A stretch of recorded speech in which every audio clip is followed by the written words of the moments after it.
on average, just in the United States, about 220 people die every single day from an opiate overdose. And by the time we finish this show, 8 to 10 people are going to die from an opiate overdose. If we get even one person, one viewer with this program that we might be able to help with some of the information that's shared on here, then it's all worth it.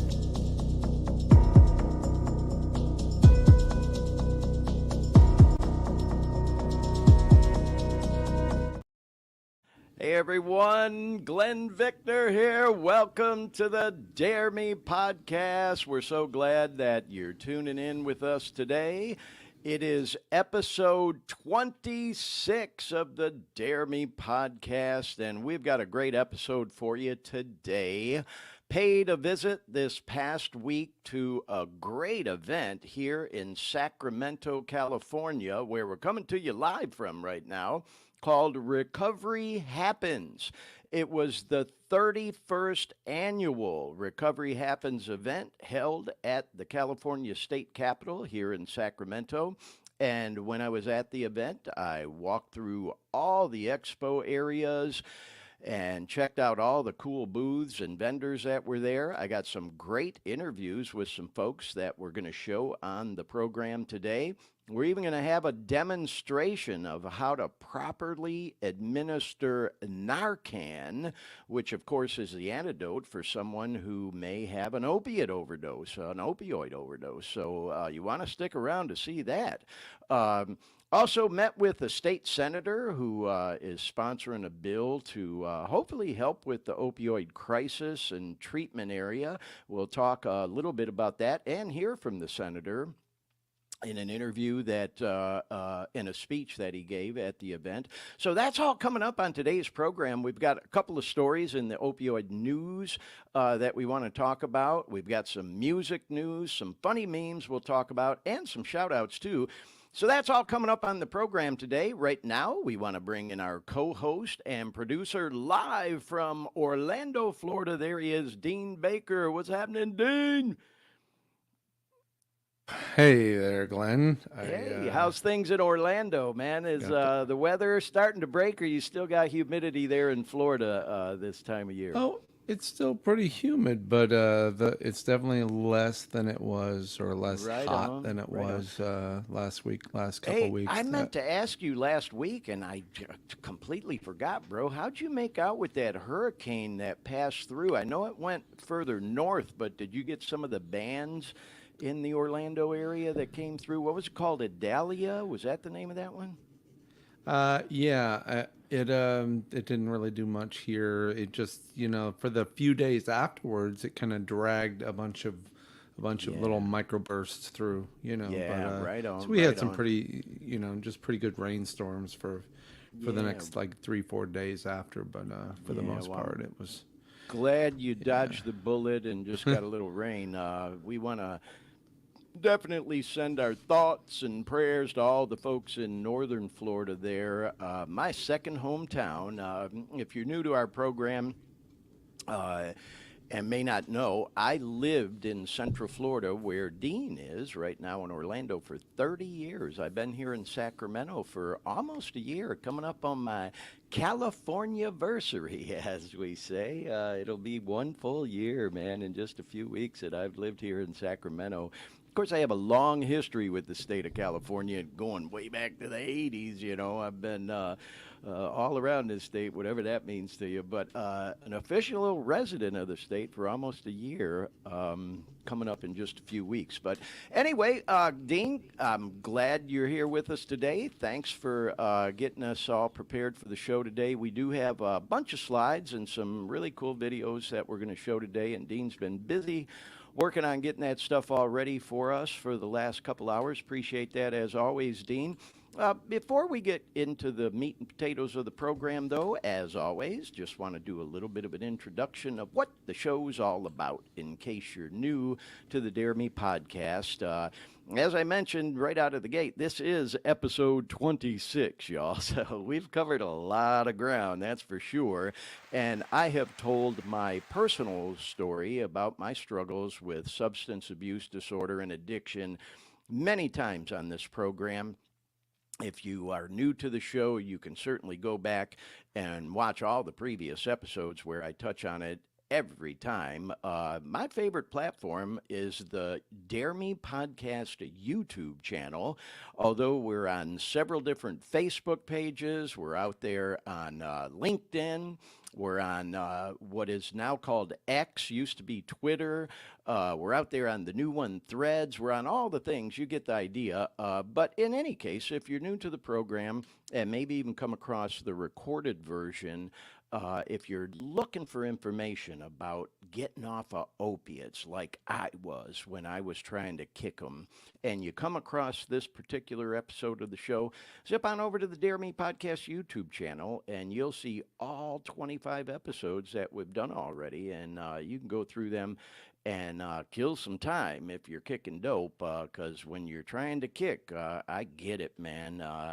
Time moves at a snail's pace, and you really got to let time go by to get all that shit out of your system before you can really start to feel better. So, yeah, you can do a deep dive into my story if you go back and watch some of the previous episodes, but I'll give you a little bit of a recap today. I got hooked on opioid pain medication when I broke my ankle skating, of all things. And I had surgery, had a few pins put in my ankle, and then I had another surgery where they actually took a couple out. But you get where I'm going with this. They prescribed me opiate pain medication, and it worked great out of the gate, as we say. Made me feel great, and certainly worked well until it didn't.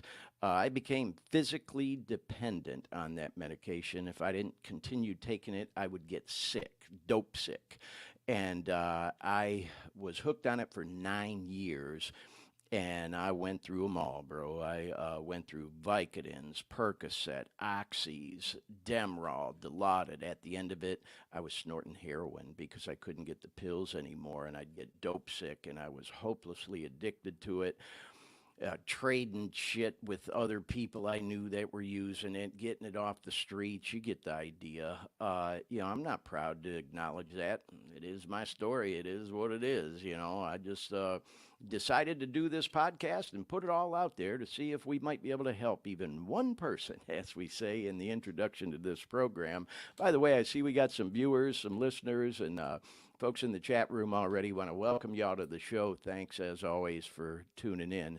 So, yeah, if you're new to the show, and like I said, you're looking for information like I was when I was trying to get off the dope. I was Googling and searching YouTube, how to get off opiates, how to kick opiates, all that kind of stuff. There's good stuff out there, but there's nothing like what we do with this show, as I always say. And we go live every Sunday, and then, of course, we post the recorded version on the different platforms that we're on for people to go watch and listen to anytime they may want to. So we hope we provide good and entertaining content for anyone, because we do talk about a lot of different things. That name, Dare Me, actually stands for some things, and we like to put these hashtags up on the screen from time to time, and there they are. Thank you, Dean, for throwing those up there. We like talking about drugs, addiction, recovery, which we've already talked about. We talk about enlightenment. There's a few episodes out there that we talk about that, spirituality, enlightenment, things to that nature. And we'll talk about it more as we go. Definitely spend a lot of time talking about music because that's been instrumental in helping me get and stay clean. And of course, fitness and exercise. It's considered a sickness that is physical, mental, and spiritual. So we do try to talk about all the things across the top of the screen.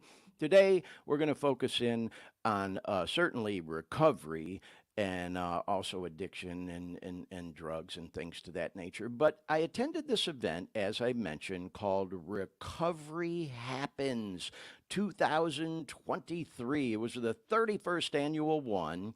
At the Sacramento State Capitol, and it's all part of what is known as National Recovery Month. So let's go ahead and bring up some of the slides that we have for today's show, and we'll start to move into the whole thing. So, yeah, there you go. That's a slide.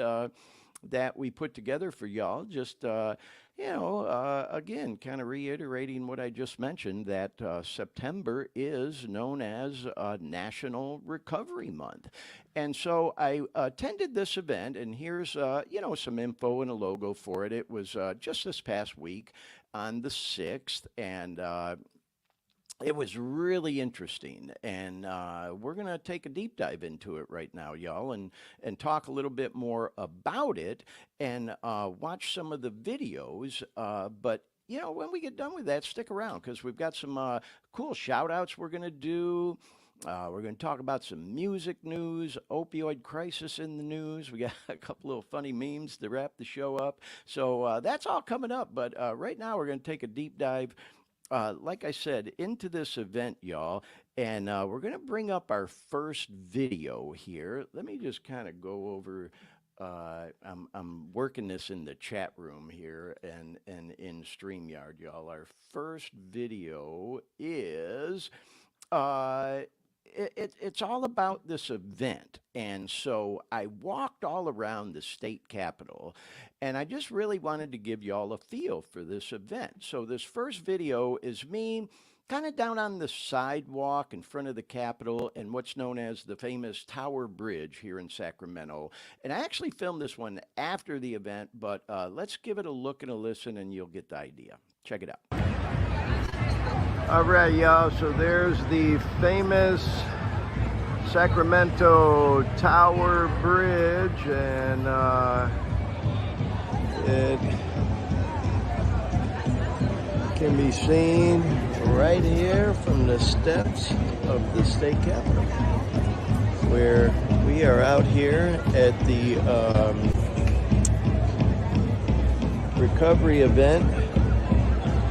Recovery Happens 2023. You can see lots of activity going on out here.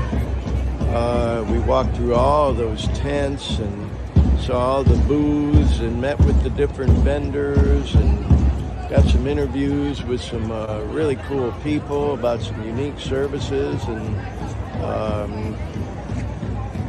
things available for people in recovery looking to live and stay clean, and also for people looking to get clean.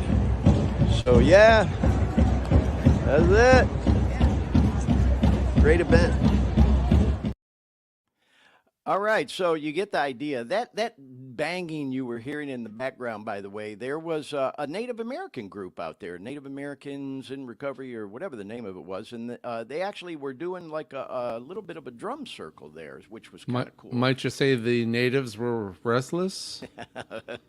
Well, all right, but Dean with his sense of I humor couldn't there. resist. Great group, though, I'll tell you. I went to their booth and met with some of them, and man, just some of the coolest people. It definitely was a very eclectic event, and lots of different cultures and ethnicities and age groups, young and old. As you'll see, we stopped by one particular booth and interviewed a guy that's coming up called Young People in Recovery. So definitely was a very eclectic event. Anyway, let's go right into our next video. It's basically the same thing we just watched, just from a different view, and I just thought we'd show this one, so check it out. All right, y'all, so I thought I'd get a little video here facing the Capitol.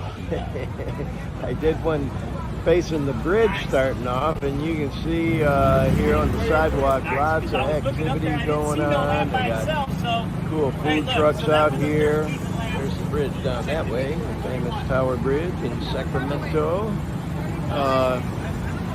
Yeah, so lots of stuff going on out here at the Recovery Happens event 2023, and it is going on, y'all.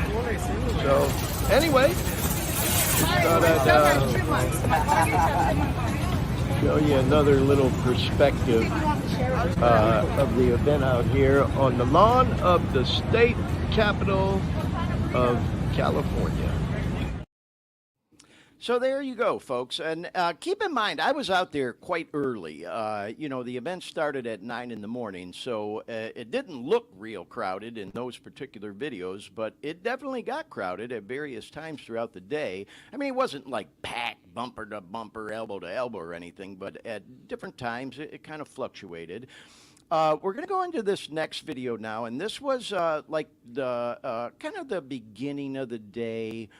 A program overview, one of the speakers. There's lots of background music, so, bear with me on this one. But I thought we'd show this to give you an idea of, again, what the event was like. Here we go. When we feel that, when we are connected All right, to that, y'all, we are spirit. out here. And so we want to acknowledge our relatives at Wilton Rancheria.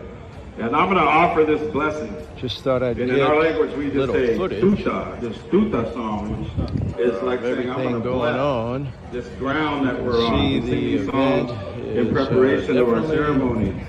going Every on. time we It's come quite together filled as up. tribal people, we believe that Senator ceremony. Cortese is about And to I'm speak a in a person little in bit. long-term sobriety, And abstinence. just thought I'd get a We little call it footage. wall riding. We'll go check out all the booths and What do we do? vendors and all that stuff in a little bit.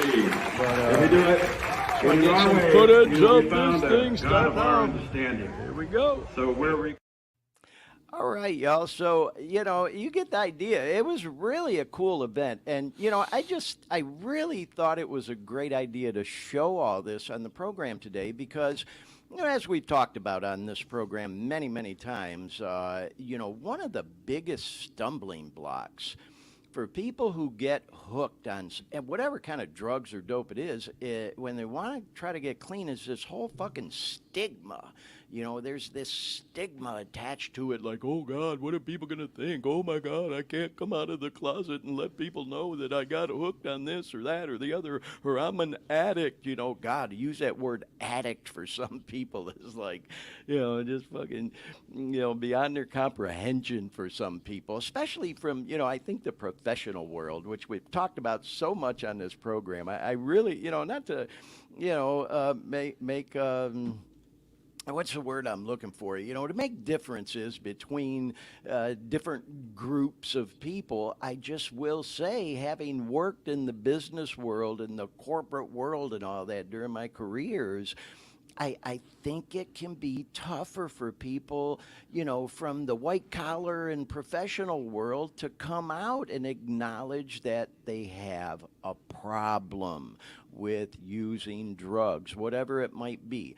And if you struggle with that word addiction because of this whole fucking stigma, try to maybe get with what's become, I've gathered, kind of the new buzz phrase. It's a substance abuse disorder. It affects so many people. I don't think any of us could say that we don't know at least one family that it has affected in some way. And of course, with this fentanyl crisis right now, oh my God, people are just dropping like flies, dead left and right. And it affects all age groups, all ethnicities, all cultures, like we talked about.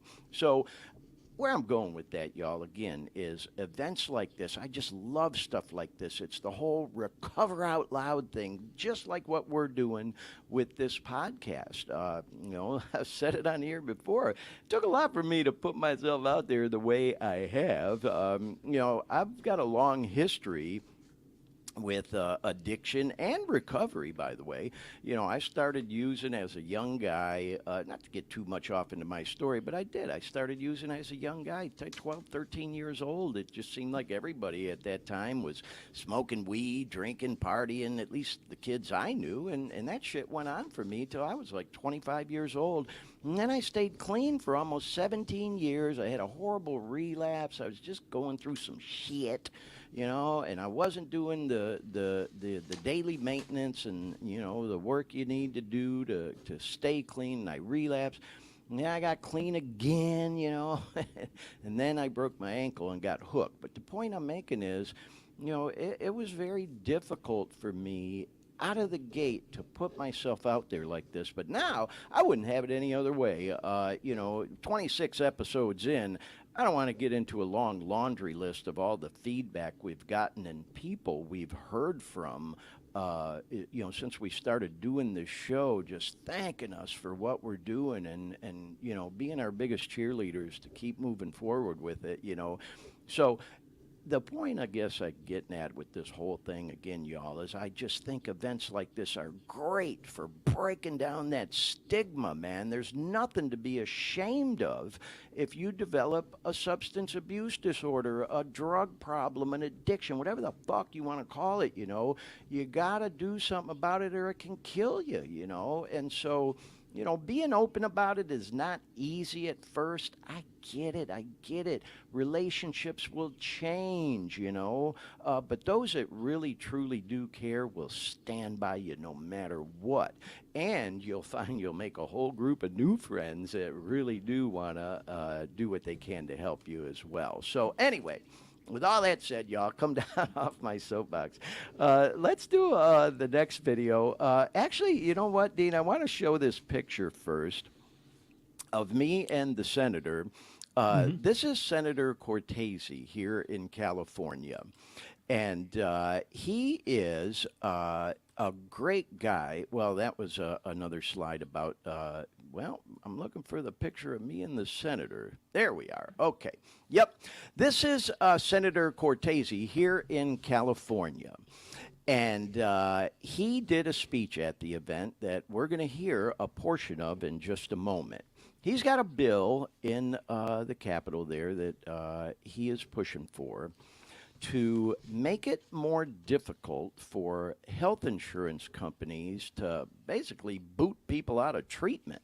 And he talks about it a little bit in his speech, not just booting them out early, but even approving people for substance abuse disorder treatment.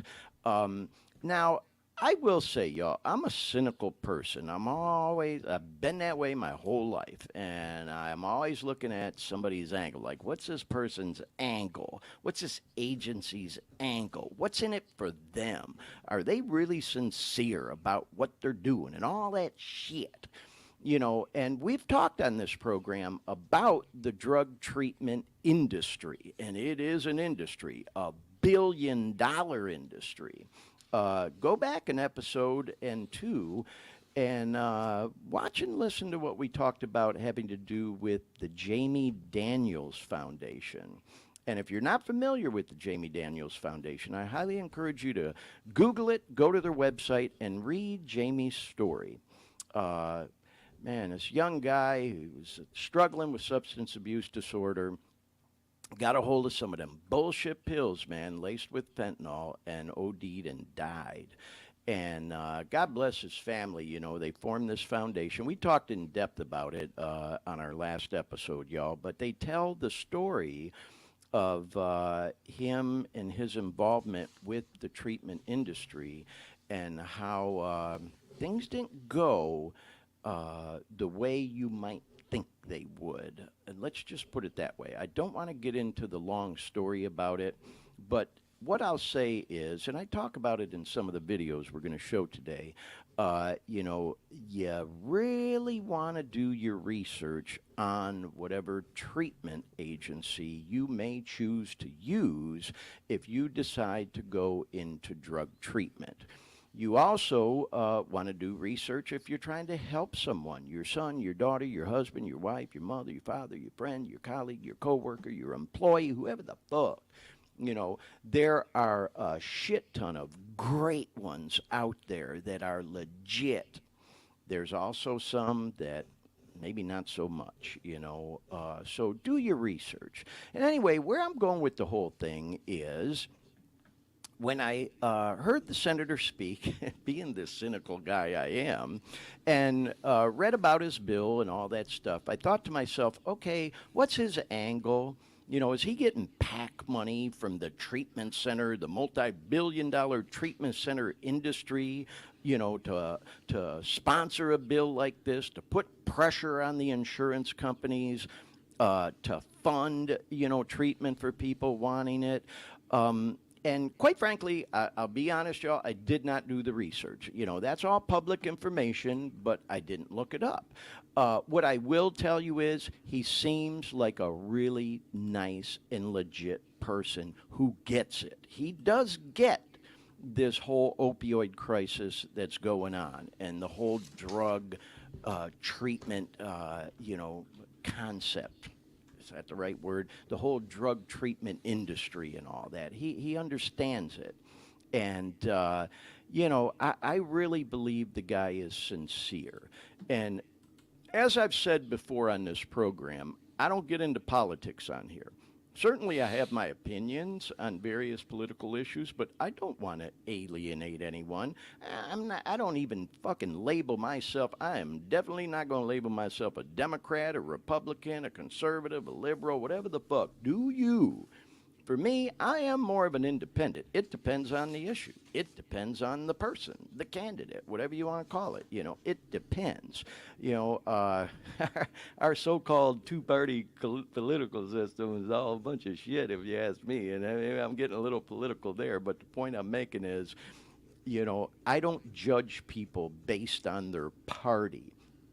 I will try to do research on, their voting record, what kind of political action committee funding they're getting, things to that nature. And I didn't do all the research on the senator, like I said. However, he does seem legit, y'all, and does seem to care. And at the end of the day, people are fucking dying from fentanyl overdoses. The opioid crisis is not getting better. If you think it's getting better and you've heard all about these settlements with Purdue Pharma and all the rest, and you think it's not. It's getting worse. It continues to get worse, y'all.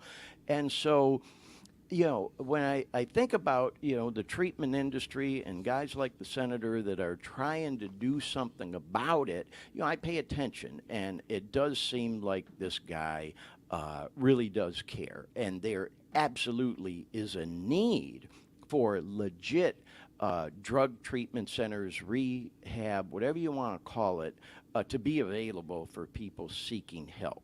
So with all that said, let me get down off of that soapbox for a second. Let's go ahead and listen to this clip of the senator's speech, and then we'll talk about it a little bit more after. Check it out. Of our providers do is the senator given voice and amplified in the halls of the Capitol that we stand before today. And it's because of amazing state representatives that you're able to get so much work done on your behalf. Senator Cortese has been a champion in legislation in the area of substance use disorder and recovery services. Last year, he authored sponsored Bill 999 that Sherry just spoke about, and this bill sought to reduce insurance denial for substance use disorders. And this year, he's the author of SB 10, Melanie's Law, to establish a state working group on fentanyl, education in schools for the purpose of promoting public education, awareness, and prevention of fentanyl overdoses with the outreach aimed at staff and pupils in schools. SB 10 would also develop the school resource guide on opioids, serving as a toolkit that may be accessed by school staff. It would also require all comprehensive school safety plans to include the development of a protocol in the event that a pupil is suffering or believed to be suffering from an opioid overdose. We are so grateful for his commitment and his leadership. Please give him a round of applause.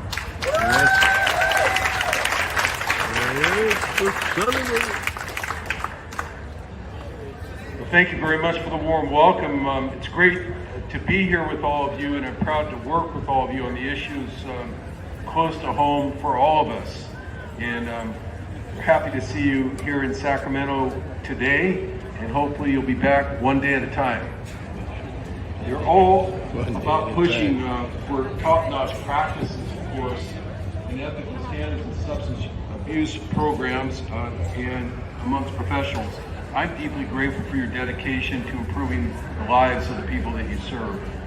The cause resonates with me, to put it mildly, and that's why I love working with your group. The legislation you heard about that I authored last year did pass both houses of the legislature, and I just want to clarify that. It's not as if my colleagues in the Senate and our colleagues over in the Assembly refused to support what you wanted, what I wanted, but when the bill got to the governor's desk, it was vetoed. That's not all bad because it means the next version of SB 999 has really good talking points. My colleagues are going to know they voted on this before. that the legislature pushed this to the governor's desk before, and we just need to get aligned with the governor so he signs it into law. So there's obviously a lot more to that speech, y'all, and a lot more to the bill than things I mentioned. Obviously, the person that introduced the senator talked about, and he referenced briefly, the educational component in there, and talked about a need for us in our public school system to educate our kids better about the drug crisis, and specifically this opioid and fentanyl crisis. And I couldn't agree more. You know, some, oh boy, I'm gonna go down this rabbit hole, man. You know, some of the things they do in public education, the requirements they have with things like algebra and, you know, training people to pass a goddamn test, but meanwhile, they won't even teach a kid about, you know, things like this. So anyway, that's a whole nother story. Just thought that we'd share a little bit about that, y'all. Now let's go into, you know, some more video from the event, because they also had a banner contest. And it's pretty fun to watch. They had a march with all these different agencies that were there that decided to participate in the banner contest. And they did a walk around the Capitol, which was no easy task, because if you know Sacramento, if you're from Sacramento, there's a lot of construction going on around the Capitol right now. So I followed them as best I could, and it really was fun, and some of them got really creative. So let's go ahead and watch this video here. This is fun. All right, yeah, they're supposed to be starting this recovery walk of some sort here. All right, so we're going to get those banners. You got those banners out? Yeah, it's a recovery banner walk. If you have a banner, you win a prize. We have judges, and they're going to, so after the walk, we're going to meet back here, and then we're going to judge the banners. So, everybody that's getting ready for the walk or roll, are you ready? Where's Michelle? She with me? All right, Michelle is with me? All right. So this is Michelle. I'm not sure what's going on here, y'all. I'm just recording and going with the flow. We'll see. She volunteered to lead the walk with us. I don't know where we're walking or where this is leading, but we'll see. I'm looking for the banners. Oh, there's a banner. There's one banner. Oh, there's a couple more banners. Here, let me get on the other side of these. So I can. Oh, there's one. Come on, guys. Hey, do you know where we're walking to? Around the Capitol. Oh, all the way around. Oh, okay. Big circle. Okay, cool. Should brought his blanket. There's one. Recovery happens at Sacramento Recovery Court. Okay. Oh, look, here come the banners. And another one. Sober Mamas.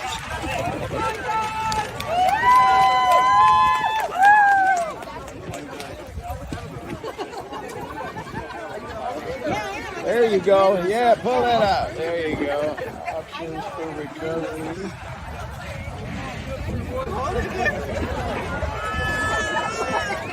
Like that one. Beauty.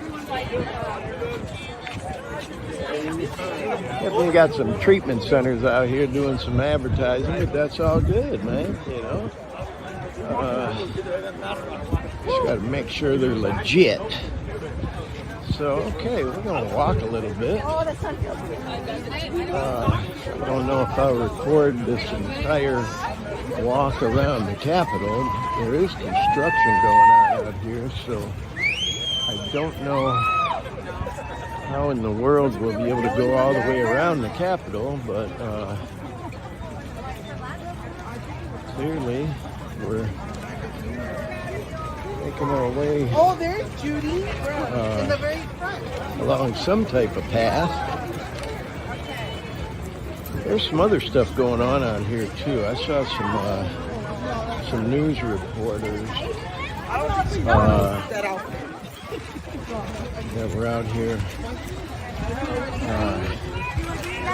covering some other stuff going on. But anyway, we'll keep walking, and then I'll probably pick up recording in a little bit. Let's see where we go. So there you go, everyone. We got some more video of the banner march, but I just wanted to reiterate, as I was watching it, it came to mind, what I was saying earlier. It's this whole Recover Out Loud thing, and as I'm sure you could tell watching that, it truly was an eclectic crowd. I mean, there were people from all different age groups, ethnicities, cultures. It was just really cool to be there and watch people participate in the march and the whole event, and get the attention, because like I said in the video, there were a lot of other people around the Capitol that weren't there just for that event, and certainly got some news coverage and all too. But anyway, let's watch the next video about the banners. This is interesting because they Okay, y'all, I'm picking up again. Here's a couple more banners I didn't see earlier. Oh, this is the Native American group that was speaking earlier. How do you say that? Akua Native Healing Amalgamations.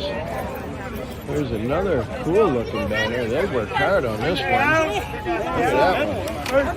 Sideways, That. sideways. Cool as hell. That's a cool banner. Oh, look, here comes another one.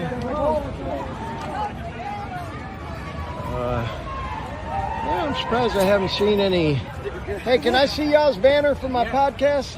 All right, I like it. Cool. Thanks, brother. Yeah. That one's cool. Yeah, I'm surprised I haven't seen anything for NA and or AA. I mean, get the whole freaking anonymity thing, but they both have PR committees, and there's no reason that they shouldn't have an informational booth out here. Maybe they have a booth, but just didn't do a banner. So I'm gonna go walk them booths in a bit. And hopefully there's some representation. What's that, bro? I think I seen you at Progress House sharing. Oh, did you? Oh, right on. Right. Yeah, it was interesting. Right at the end of that video, I have what's called a service commitment in, I'll just say the NA program that I'm involved in. And I go speak at a treatment center, a rehab center for men, the third Thursday of every month up in the Sierra foothills. And the guy recognized me. There were a few people I bumped into there that recognized me, and just kind of made me feel good. And so anyway, y'all, yeah, it was interesting, as I mentioned in that video. I did see, and you'll see it in one of the clips coming up, bumped into somebody I knew who has a table in one of the tents there where the expo area was, who was selling some merchandise that had like the NA logo and promoting NA and things to that nature. But the PR committees for AA or NA did not have a table out there that I saw, which was disappointing to me. The tables in the expo areas you're going to see, I did see on the website, costed money. It was like $300-400 to have a table, which certainly the NA or AA community could afford. Sometimes they do have challenges with, getting people to volunteer to do the service work and man the tables or the booths or whatever, what have you. It's just interesting that, all these treatment services were out there, as you're going to see in a moment. Yet, man, it was a little disappointing to me that I didn't see any 12-step groups out there with tables. And if you're a regular viewer of our program, I am a 12-step guy. I'm not a representative. I always like putting that disclaimer out there. The whole, thing as far as that goes, I'm just another guy trying to stay clean another day longer, but I can damn sure talk about 12-step programs, and I am active, in mainly the NA program. And I just would have sure liked to have seen informational booth out there for either or of the programs because they've been so instrumental in helping me along the way. And, you know, for anybody that was out there looking for information, you know, they weren't there. I mean, obviously, people can get that information online. You know, they're very widely known programs, things to that nature. It just would have been kind of cool to see them have a booth out there. But anyway, let's move into this next video. Well, next year you can bring your own banner. Have the Dare Me banner. Well, you know what, Dean? I'm glad you interjected there because that one, I meant to mention that one banner for A House, the really cool and colorful one. I had some video of it, but I just didn't put it in today's program because it would have bogged it down a lot. They did a contest, and at the end of the march, they voted on what the best banner was, and everybody there thought A House should have won. It was this very creative, handmade banner and everything. And they ended up giving it to this one treatment center that had this digitally created banner, and everybody's like, "What the fuck?" I mean, they definitely had probably the most boisterous crowd, and the A House won second place. But there was some funny business going on with the voting there because A House sounds like that was politics, huh? Yeah, yeah, they definitely had the most creative and colorful banner, but everybody knew they should have won. But it's all good. It was all in fun.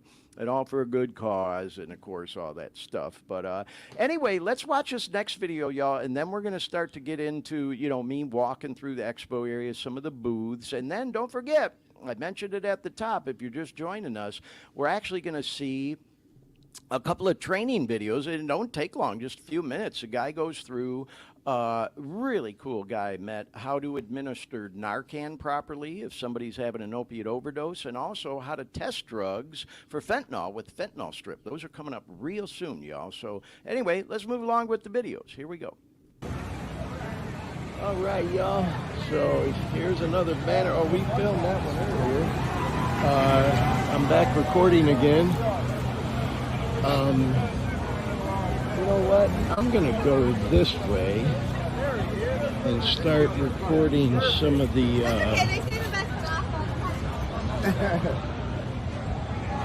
vendors and booths in here. Let's see what we got in here. A lot of recovery centers.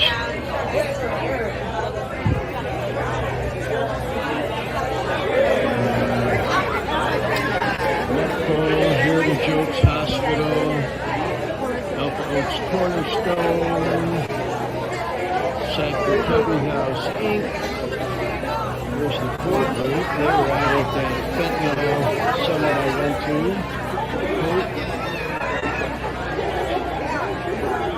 This one over here.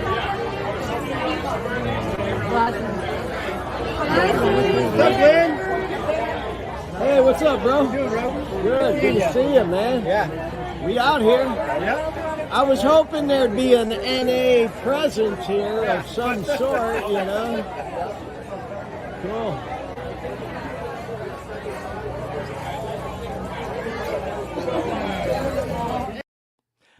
So obviously there was a guy I knew that I bumped into, and I mentioned that briefly. It wasn't an NAPR informational booth table, but at least there was a presence out there. They were selling merchandise with the NA logo and things of that nature on there. So that was kind of cool to see. Anyways, y'all, you get the idea. There were I think 3 of those huge tents set up where they had all these vendors with their booths and informational tables and things set up. And I walked through another one. And then after we watch this video, we'll watch the one with the Narcan training. So check this one out first. All right, y'all, I'm filming again. I bumped into a couple people I knew. So there's that tent. Let's move into this tent. And here's this Diamond House Dual Diagnosis Treatment Center in Elk Grove in the Sac area. Pure Mind and Body. These events are like, they can be like trick-or-treating for adults. When you go through these things, they're all always giving away stuff. Sac County Proby, first steps. A lot of treatment centers here, that's for sure. Spire. Whoops, sorry.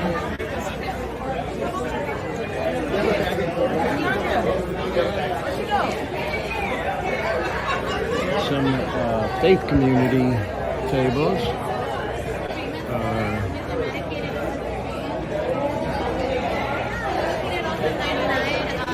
One specifically for opioid use disorder.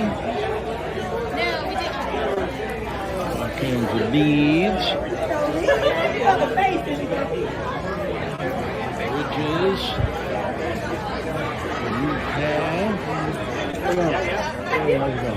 A lot of treatment centers here, that's for sure. This big business, man. Multi-billion-dollar business, this drug treatment shit. It ain't no fucking joke, that's for sure. You gotta make sure you're dealing with a legit organization.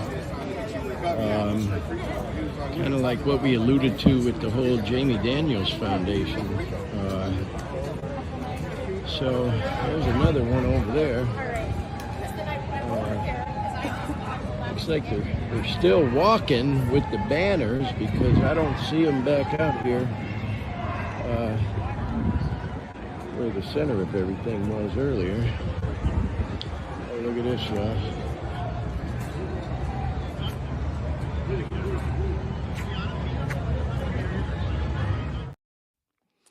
So yeah, we're going to show another video shortly of those little posters that I ended that particular video clip on. Right now, though, we want to go into the next video, which is, in fact, training on how to properly administer Narcan. And you saw just a short little clip of the front of their booth and, you know, the area where I saw this. So if you hadn't noticed, you probably heard a couple of times in today's program, in my voice, in my tone, in the things I've said, maybe a underlying tone of cynicism when it comes to the drug treatment industry. Have you picked up on that at all, Dean? Not at all, Glenn. Not at all. Not at all. As he said sarcastically. You were just a delight. I will say, Dean, I had a great experience with one of the rehabs I was in, and I'm not trying to endorse them over any other. I'm just saying they are legit. It's a place called Brighton Hospital in Brighton, Michigan, one of the oldest rehab centers in the country. A lot of famous people have gone through there, too. Eminem, Marshall Mathers is probably one of the most famous people that's gone through there, being from the Metro Detroit area because it's in southeast Michigan. They're legit. There was another one I went through that I'm not going to mention by name. Not so much. I literally walked out of that place. So why'd you walk out? Beg your pardon? Why'd you walk out?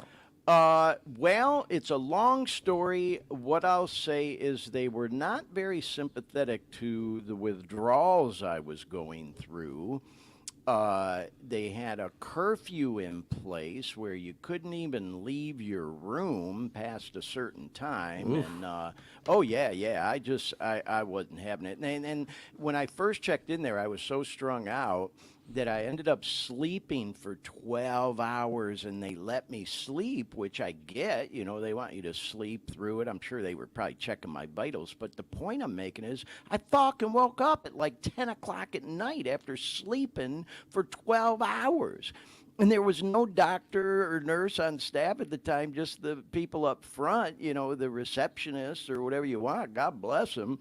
But I wanted to, like, go down to the fucking TV room, get something to eat, whatever the fuck.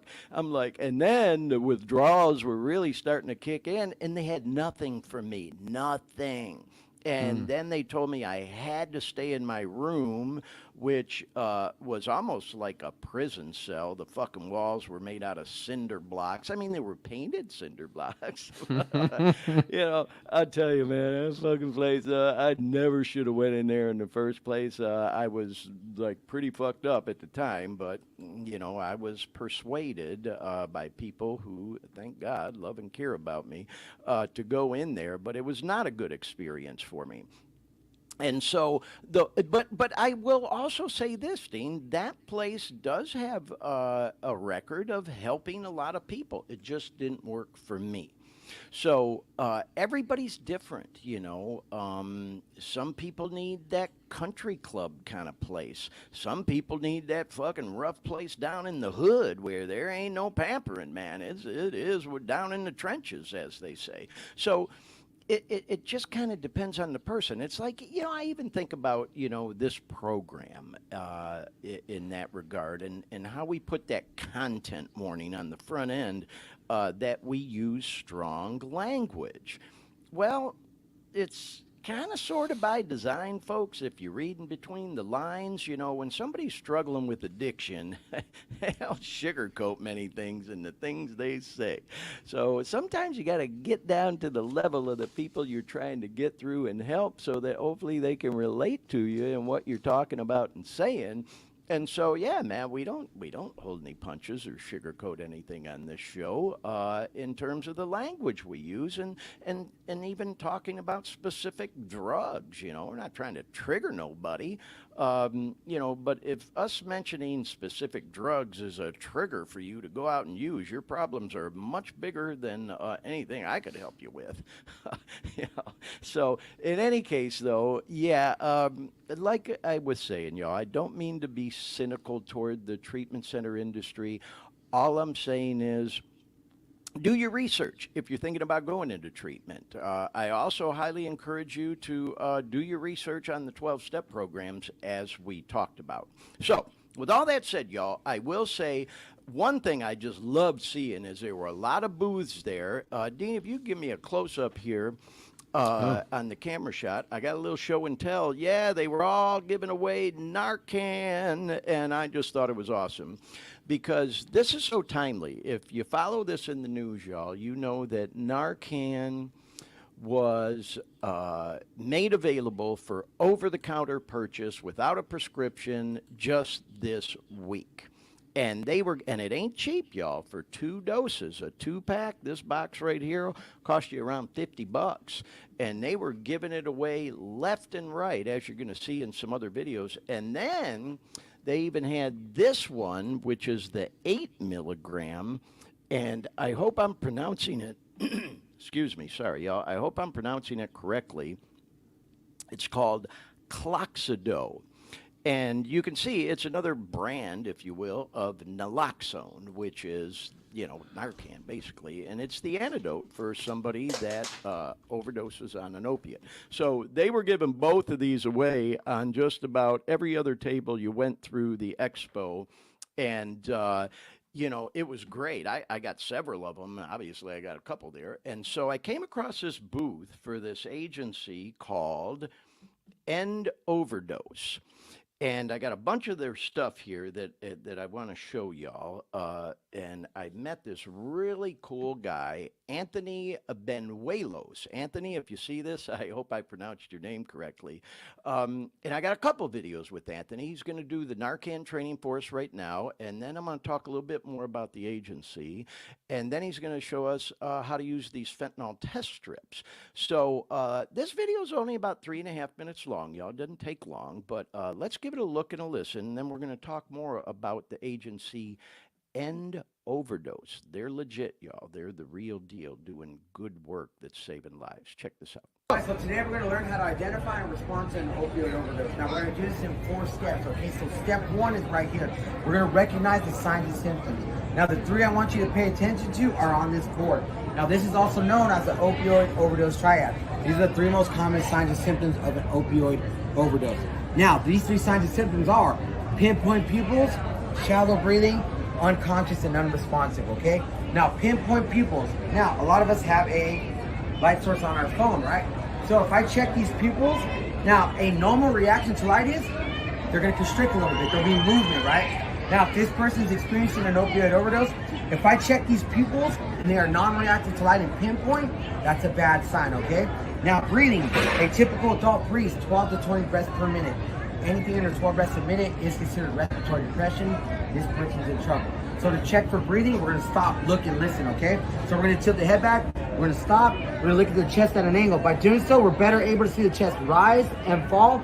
Not only that, we can hear for a breath and we can feel for a breath. Anytime they exhale, it'll be warm on our skin, okay? Now, if somebody's in respiratory depression, breaths are going to be real shallow, not as deep, right? Not as deep, okay? Now, if they're breathing under 12 breaths a minute, right, they're in respiratory depression, okay? Now, we're also going to check responsiveness with the sternal rub. So you're going to get your hand ball in a fist. Now, your knuckles, you're going to grind on the sternum, right? Now, if this person's sleeping, and I do this to them, they're going to wake up, right? If they're unresponsive to the stimulation, that's a bad sign, okay? So if these three signs and symptoms are occurring, they're experiencing an opioid overdose. Now, step two, we're going to call 911 or yell for help. Now, in California, you're protected by the Good Samaritan law, okay? This protects you from any civil damages. Now, this law also protects an individual who is under the influence of a controlled substance, in possession of a controlled substance, and in possession of drug-related paraphernalia. Do not be afraid to get help all the way, okay? Now, step three, we're going to administer Naloxone. This is a medication that they use to reverse an opioid overdose. Now, it's real simple, real easy to use. Now, you're going to get your hands like this, 2 fingers up top, thumb on the plunger. You're going to insert in the nostril as far as the fingers let you, and you're going to hit the plunger once, okay? Now, this is a demonstration device. If you click the top, it unlocks. Now, I'm going to pass this around. I want you to get comfortable, familiar with that device. Now, a real device is one-time use and done, meaning once you use it once, you cannot use it again, okay? Now, after we administer the medication, is continued care. We want to start off with rescue breaths, okay? So we're going to clog the nose, tilt the head back. We're going to give this individual a breath every 5 seconds. Now, just enough to see the chest rise and fall. If it hits 3 minutes and they are still unresponsive, administer a second dose in the opposite nostril and continue rescue breathing, okay? Now, in the event that this individual starts to become responsive, which is a good sign, we want to turn them on their left side in the recovery position. The reason for this being is they might be nauseous, they might throw up. This prevents them from choking on the throat, okay? Now, there's no life-threatening side effects of this medication. If you misdiagnose somebody, no harm, no foul, they'll be perfectly fine. I just want to say thank y'all for taking the training. We got free stickers, we got free handouts, free pamphlets, we got free fentanyl test strips as well. Thank you, everyone. Thank you. You're welcome. How about that boy, Anthony? Shout out, Anthony. You rock, bro. Man, he did a great job on that, didn't he, Dean? Yeah, And he yeah. did it all in 3 minutes and 30 seconds. And as you can tell, y'all, there were people, watching this, and it was like that for him all day long. People just passing through that booth area on and off. And so, clearly, he had gone through some training on how to deliver this training quickly. And so, anyhow, with all that said, let's get a close up again, Dean. I'm going to go ahead and open this box right in front of everyone, so that you get the idea of what you're looking at. So here is the device that he, was showing there. So, you open the box up, y'all. You get 2 of these inside, the box of, the Narcan. Okay, and it does come with instructions, but reads them pamphlets. I mean, there's like so much information, but and then you just you pull this thing open, and again there's more instructions, and then here's the device that he showed us in the video. So if you think you might have missed a couple things in terms of what he was talking about, rewind this show and go back and watch it again because it's real easy to administer, y'all. And if the first dose doesn't work, as he mentioned, give them another one. And so also, we, as you could tell at his booth, he was handing out the 8 milligram one. Wow. And what's that, Dean? Just commenting. Wow. Okay. Yeah, well, actually, we're gonna open this one in a little bit, little teaser, because we have another girl that we did an interview with that we talked to about the 8 milligram one. And so when we watch that interview, then I'll go ahead and open this one up. But I want to talk just a little bit more about end overdose, y'all, because another thing I love about them, like I said, man, you know, nothing against all the treatment centers. They're out there marketing their business and their wares. And I would venture to say all the ones that were at that event, y'all, they're legit. You know, they're in it for the right reasons, you know. I just, you know, I'm always cynical when it comes to certain things. And of course, as I've talked about on this program before, y'all, with all this opioid settlement money out there, millions and millions and millions and millions, tens of millions of dollars, you know damn well as I do, they're all lining up for a piece of it. And you know damn well as I do, some of that money is going to end up in places it ain't supposed to and being used for shit it ain't supposed to be and being used to pay out of the, you know, ballpark salaries of people that probably shouldn't be getting it, you know, when it could be getting used for things like, you know, prevention and treatment and things to that nature. And again, I hate to sound cynical, y'all, but we're going to try to keep our eyes on it, along with hopefully a lot of other agencies, you know, just one more watchdog agency, as they say, hoping that all that opioid settlement money, tens of millions of dollars, hundreds across the country, is being used properly. Anyhow, I kind of got off on a little tangent there again. But like I said, the treatment agencies, the rehab centers, the outreach groups that were at this event all seemed legit to me. And I did mean to mention in some of those videos you saw a couple of booths here and there where there weren't any people sitting there. Just remember, I was, you know, when I was filming some of that stuff, it was still pretty early in the day, y'all, because I got there early in the morning and I was there all day. And so some of them agencies, I think the people just hadn't arrived yet. Or maybe they were getting something to eat or, you know, taking a restroom break. Who knows, you know. But again, getting back to what I was saying is I would venture to say all the agencies that were there were legit. The ones that I chose to show these interviews for, though, really struck out to me. And the one that I definitely loved the most was End Overdose. Because they truly are making a difference, y'all. And they're a legit nonprofit. And I love that they are trying to gear their message toward youth. You can see in this particular pamphlet, no one else has to die. They've got, you know, young people on the front of it.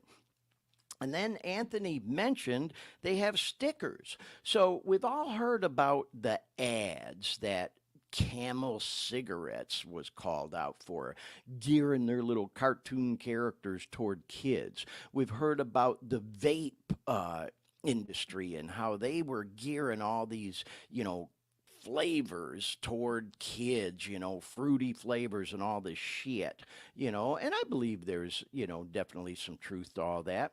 What's cool about End Overdose is, yeah, they're doing stickers with, you know, little cartoon characters like a kitten, you know, End Overdose, save a life. So this is their way of kind of combating all that bullshit, you know, coming at the youth too, you know, picture of a kitten wearing a cap, you know, End Overdose is what it says on there. And there's a picture of a fucking needle. The kids need to be aware of this shit, you know. So I love that they're gearing their message towards kids, you know. There's another sticker they have, End Overdose, you know.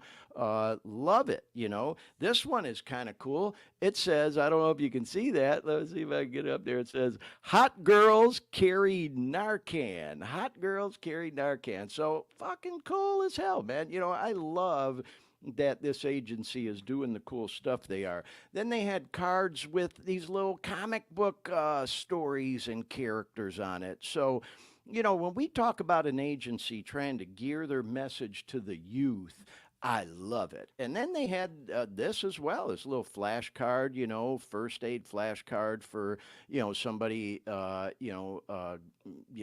through an opiate overdose. It's just a quick glance flashcard, and you know, those were going off the shelves.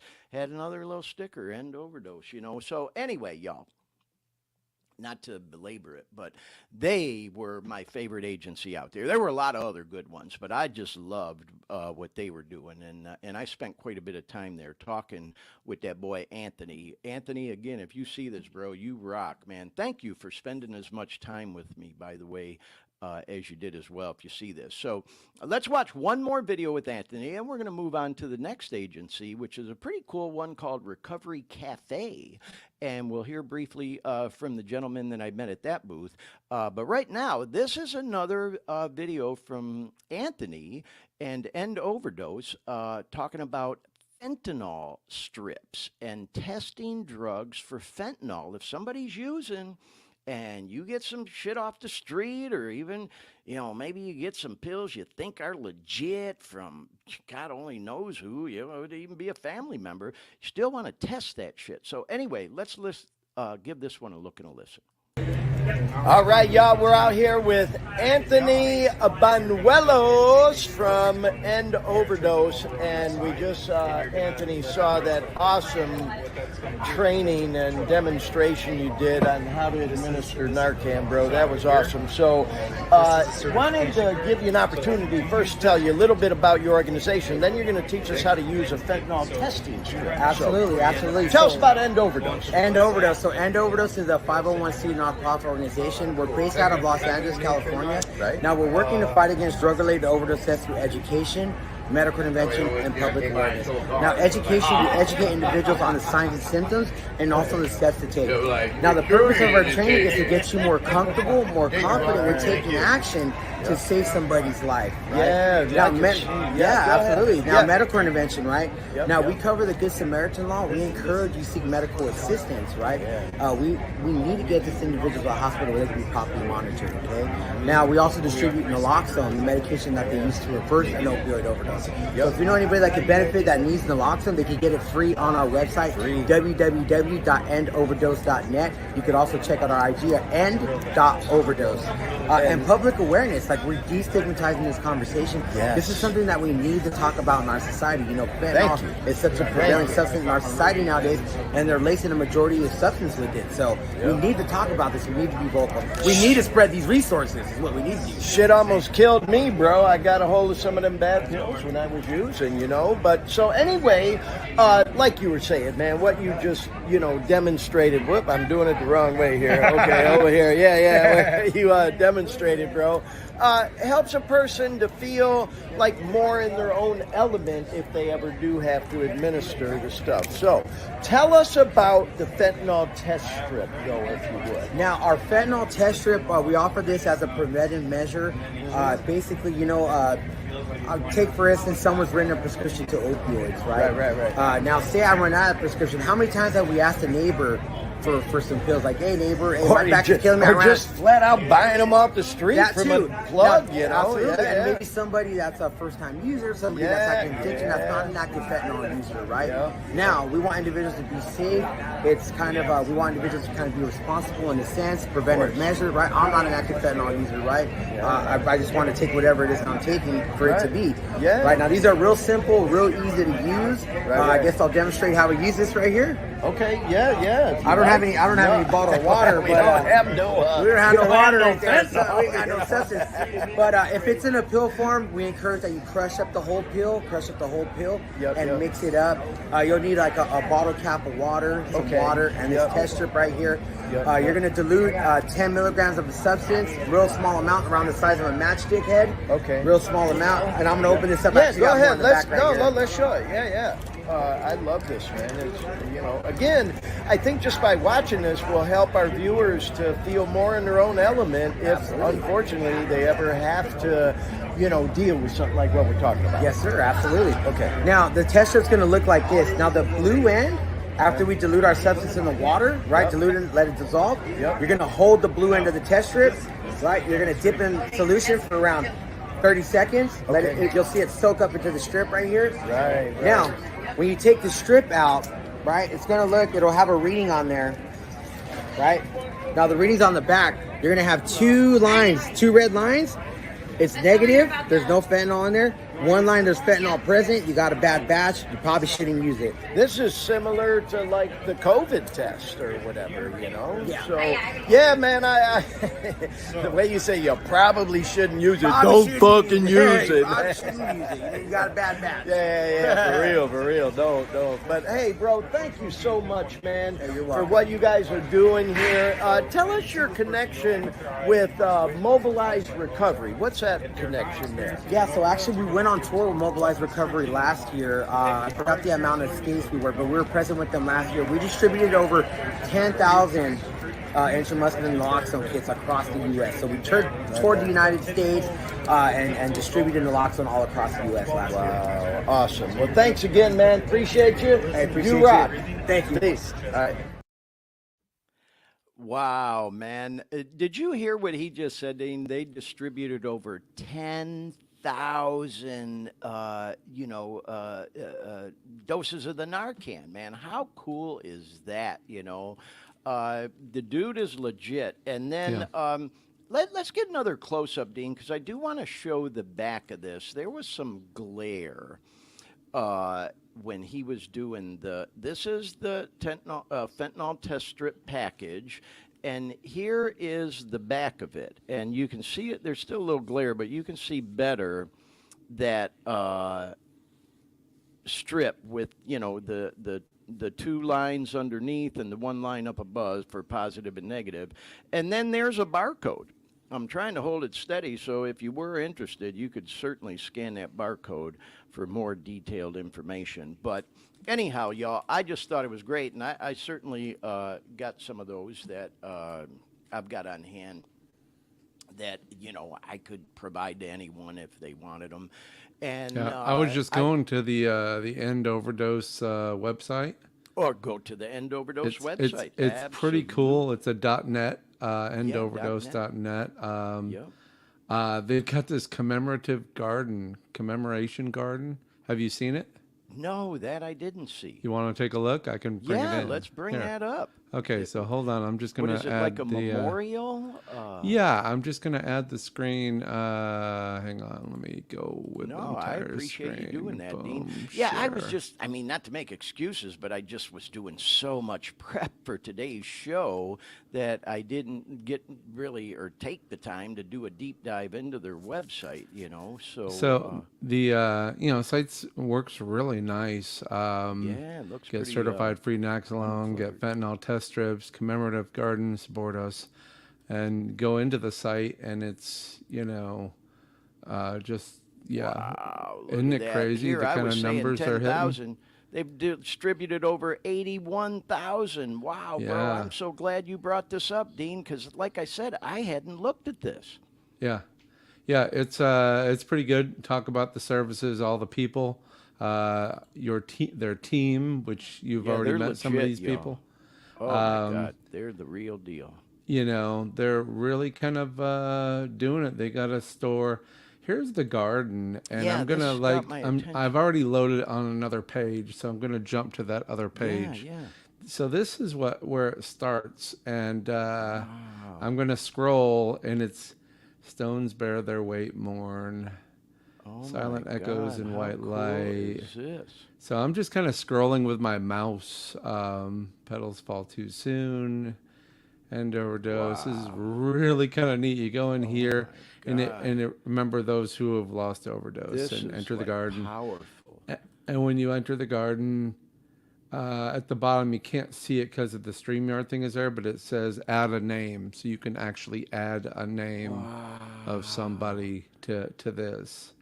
And this is you're at the top of this. That is really Dean, cool. I can't thank you enough for bringing this up, bro, because it just kind of reiterates. I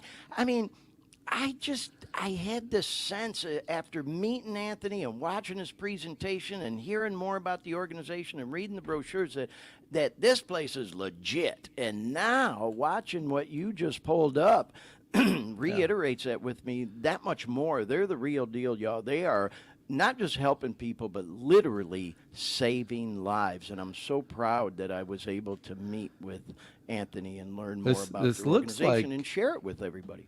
This looks like you can do it in VR. It's that kind of feeling to it because you can look it all over. And I'm wondering if they have it so that you can, on the Oculus, you can kind of get in and look around. How cool is that? It's pretty neat. And yeah, it is.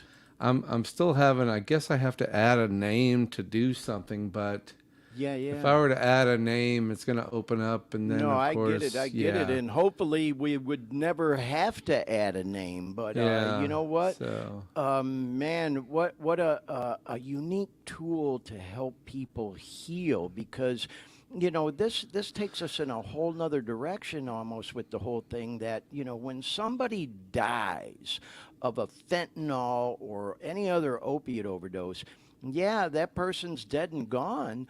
We also want to remember all the other people it affects. It affects their family, their mother, their father, their son, their daughter, their brother, their sister, the whoever.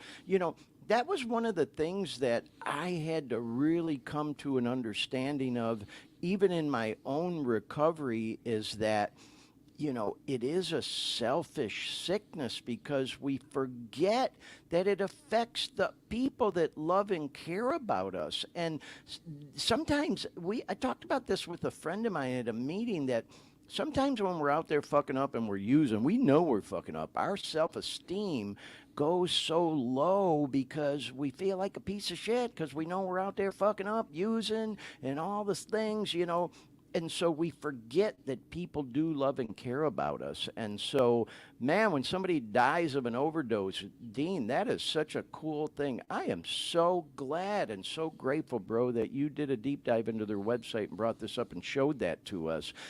Because when someone dies, man, that's just another tool that can hopefully help people that love those that die in the healing process. Before that, I was on Narcan's website just to kind of get some idea and what they're all about. And I'll put it up. You may not want me to stay here, but no, but the everything, the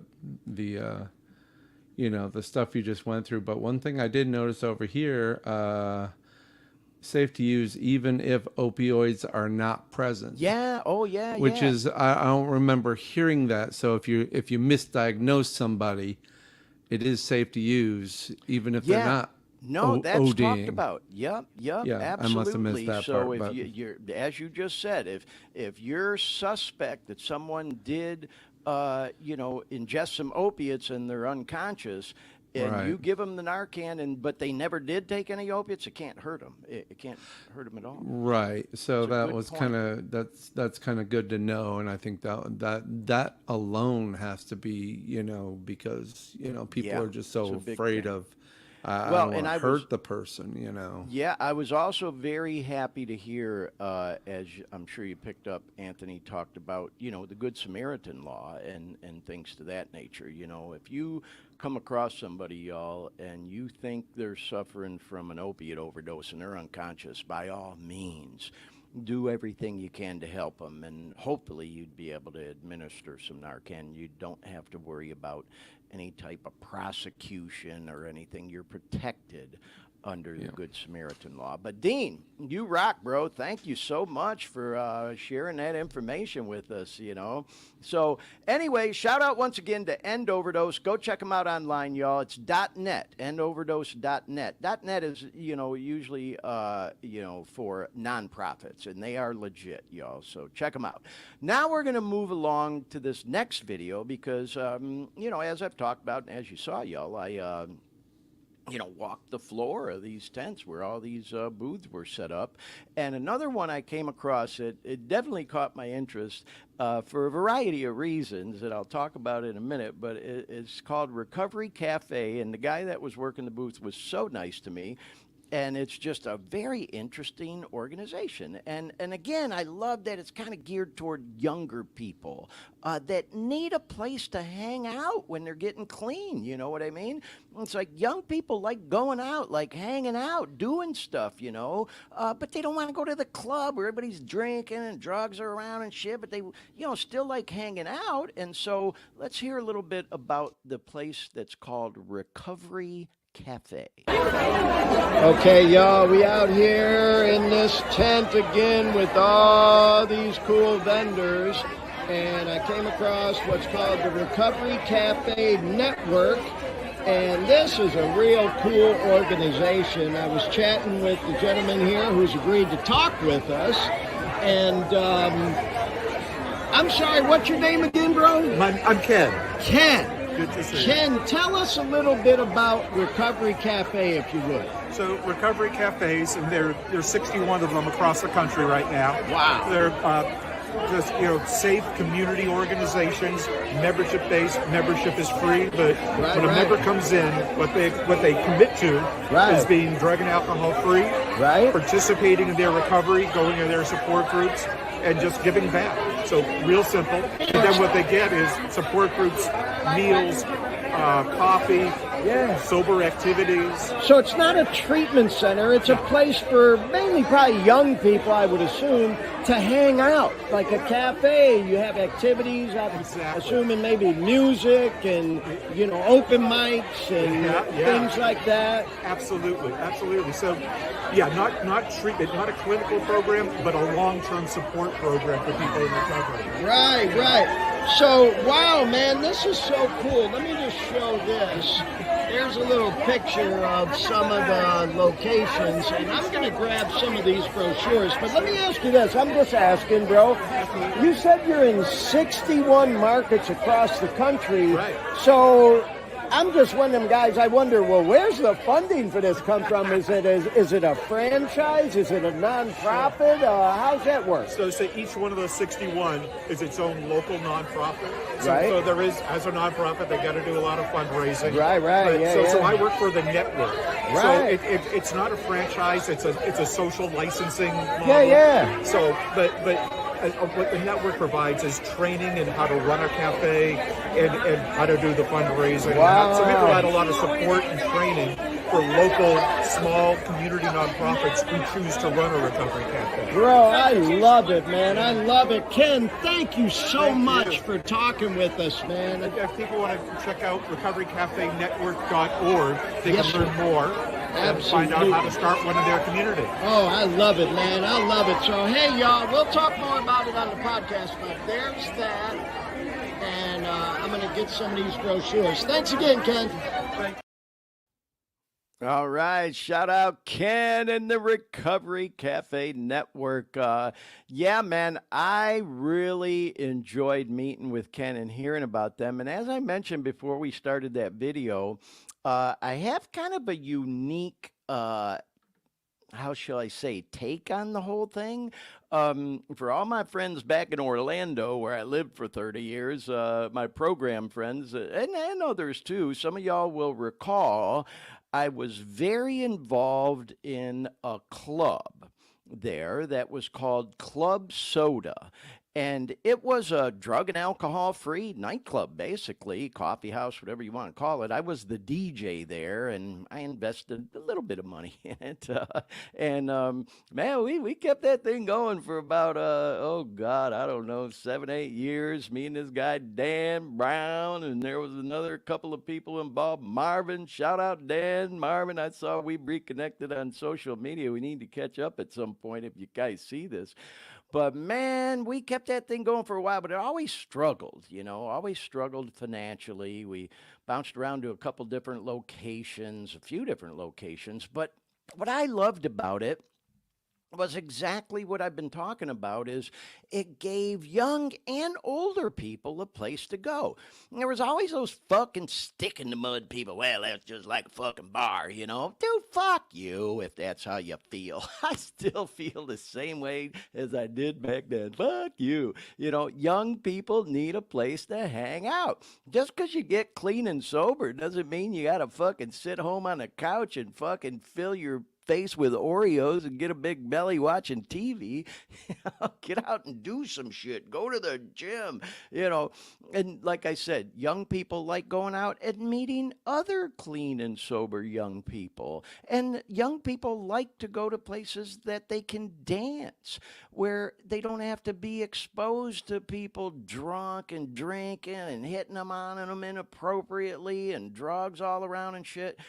And I don't know, it was just weird. It kind of wasn't always embraced at the level we thought it was going to be in Central Florida. But like I said, it definitely, hung around for about 7-8 years. And then, it was a long story to why it all fell apart. But at the end of the day, it all came down to financial stuff, there just wasn't enough money to sustain it. But anyway, the point I'm making is I'm a huge proponent of stuff like that.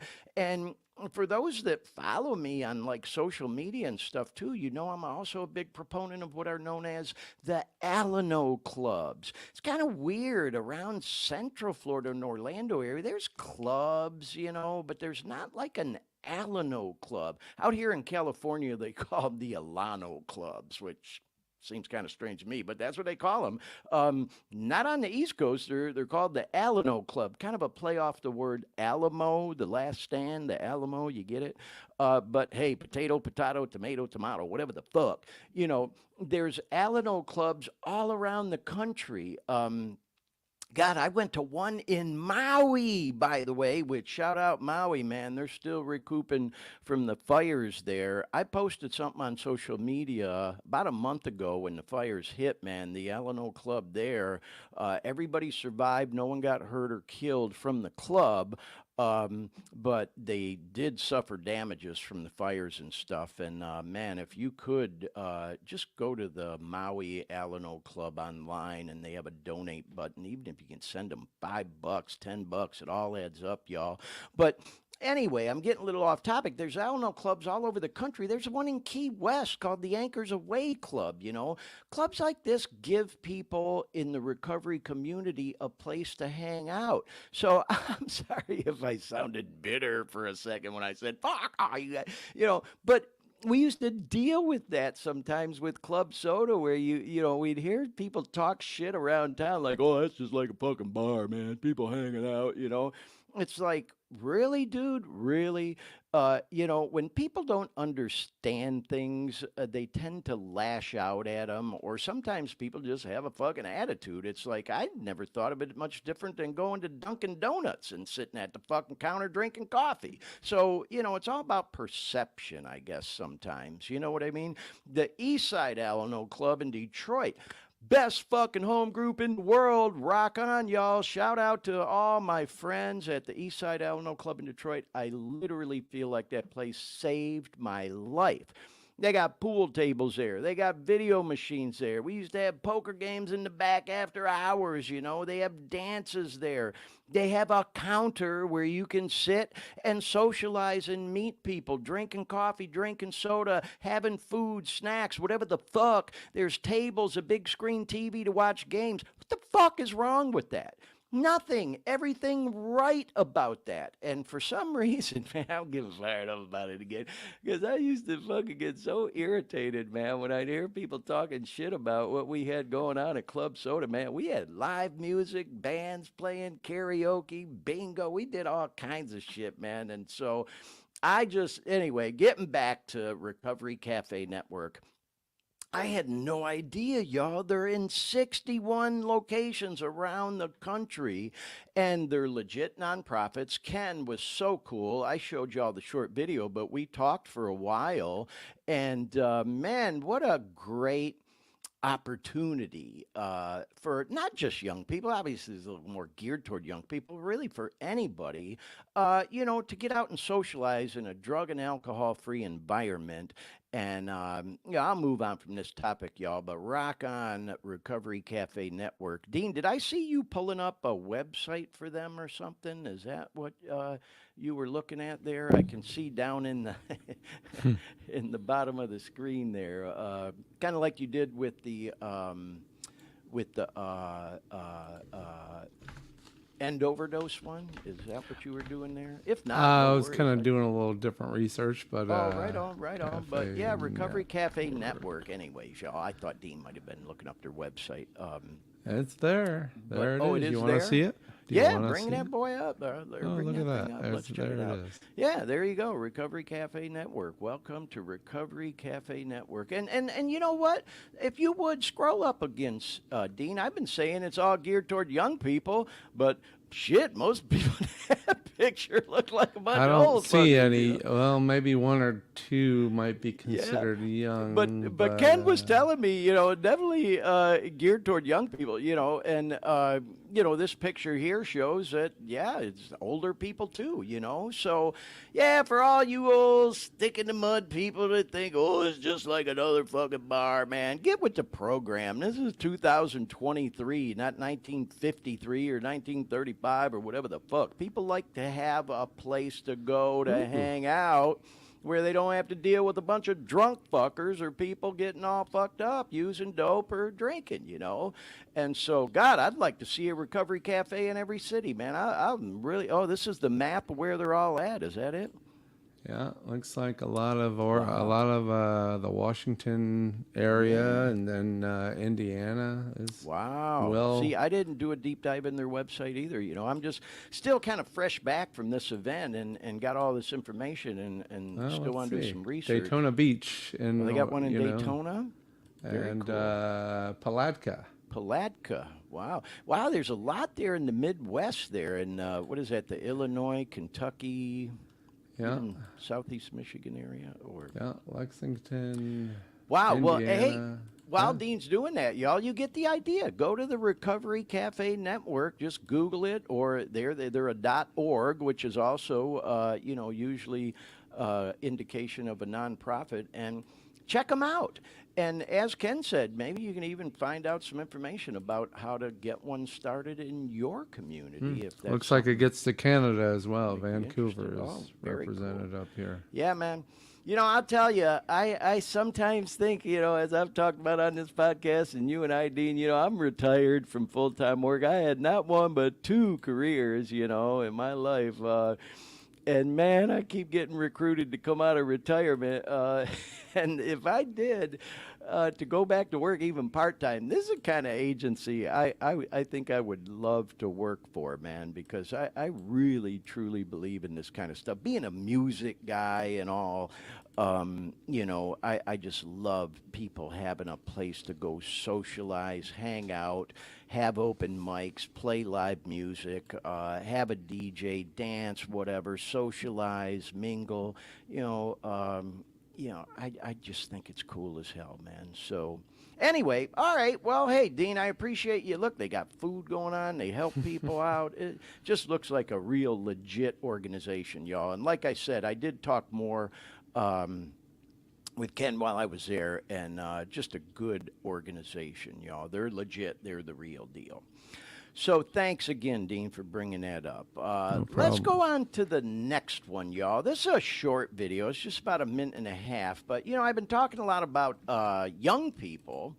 And, it's like, we talked last week on the show about that study done that they talked about at that Jamie Daniels Foundation event I went to that, this research showed that 90% of people who have an overdose or develop a substance abuse disorder and addiction in their adult life, 90% of them will tell you they started using as a kid, under 18, like I did.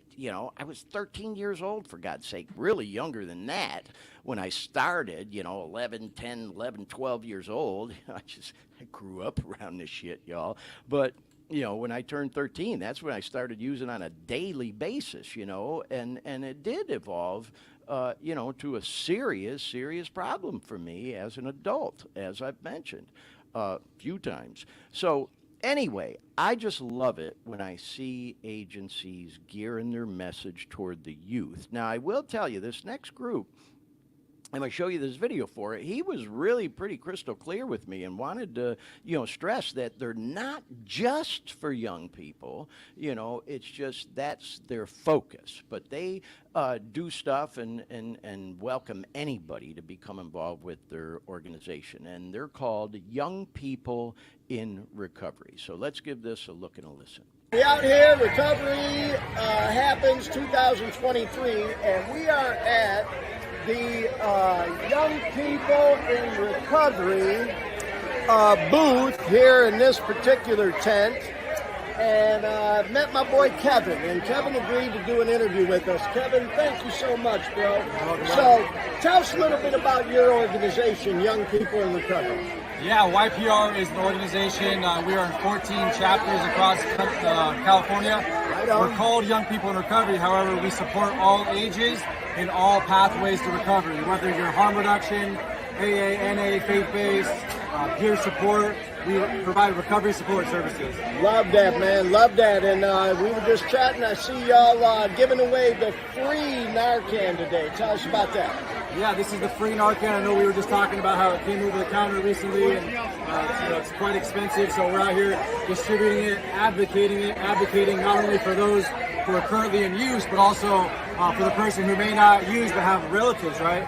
To get rid of the stigma. Oh, yeah, I'm so glad you mentioned that, bro. The stigma. Stop the stigma. That's what we're doing out here, y'all. We're recovering out loud.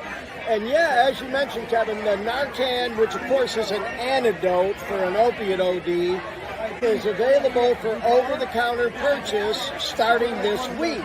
But it ain't real cheap, A pack of 2 of these is like $50. So I think it's awesome, man, that y'all are providing it for free.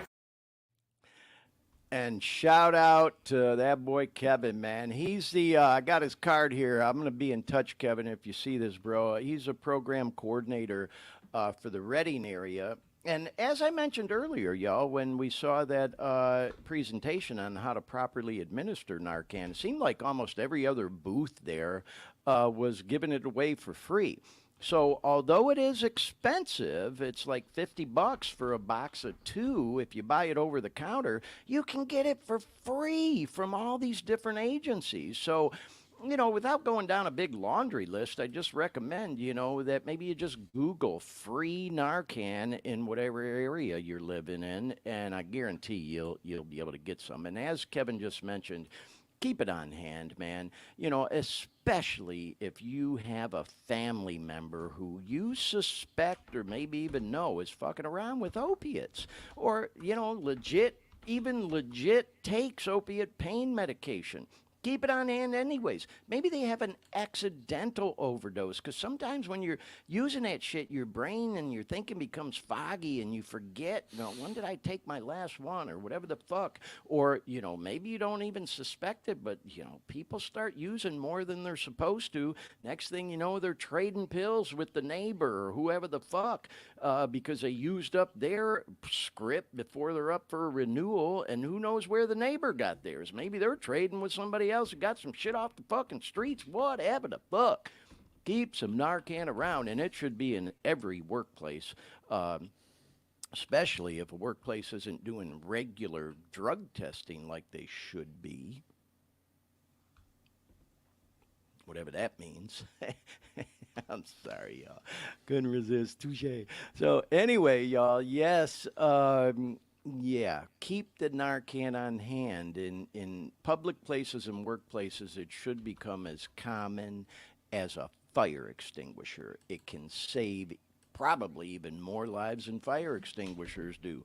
Fires don't happen as often as opiate overdoses do. They're happening all day, every fucking day. So anyway, shout out to Young People in Recovery, great organization. And there's another one. I would encourage you to maybe look up their info online. Dean, you got me curious. I can't help but notice you have another website pulled up at the bottom of the screen, and it had all kinds of colors like yellow and green. And was that the one for Young People in Recovery, or what one was that for?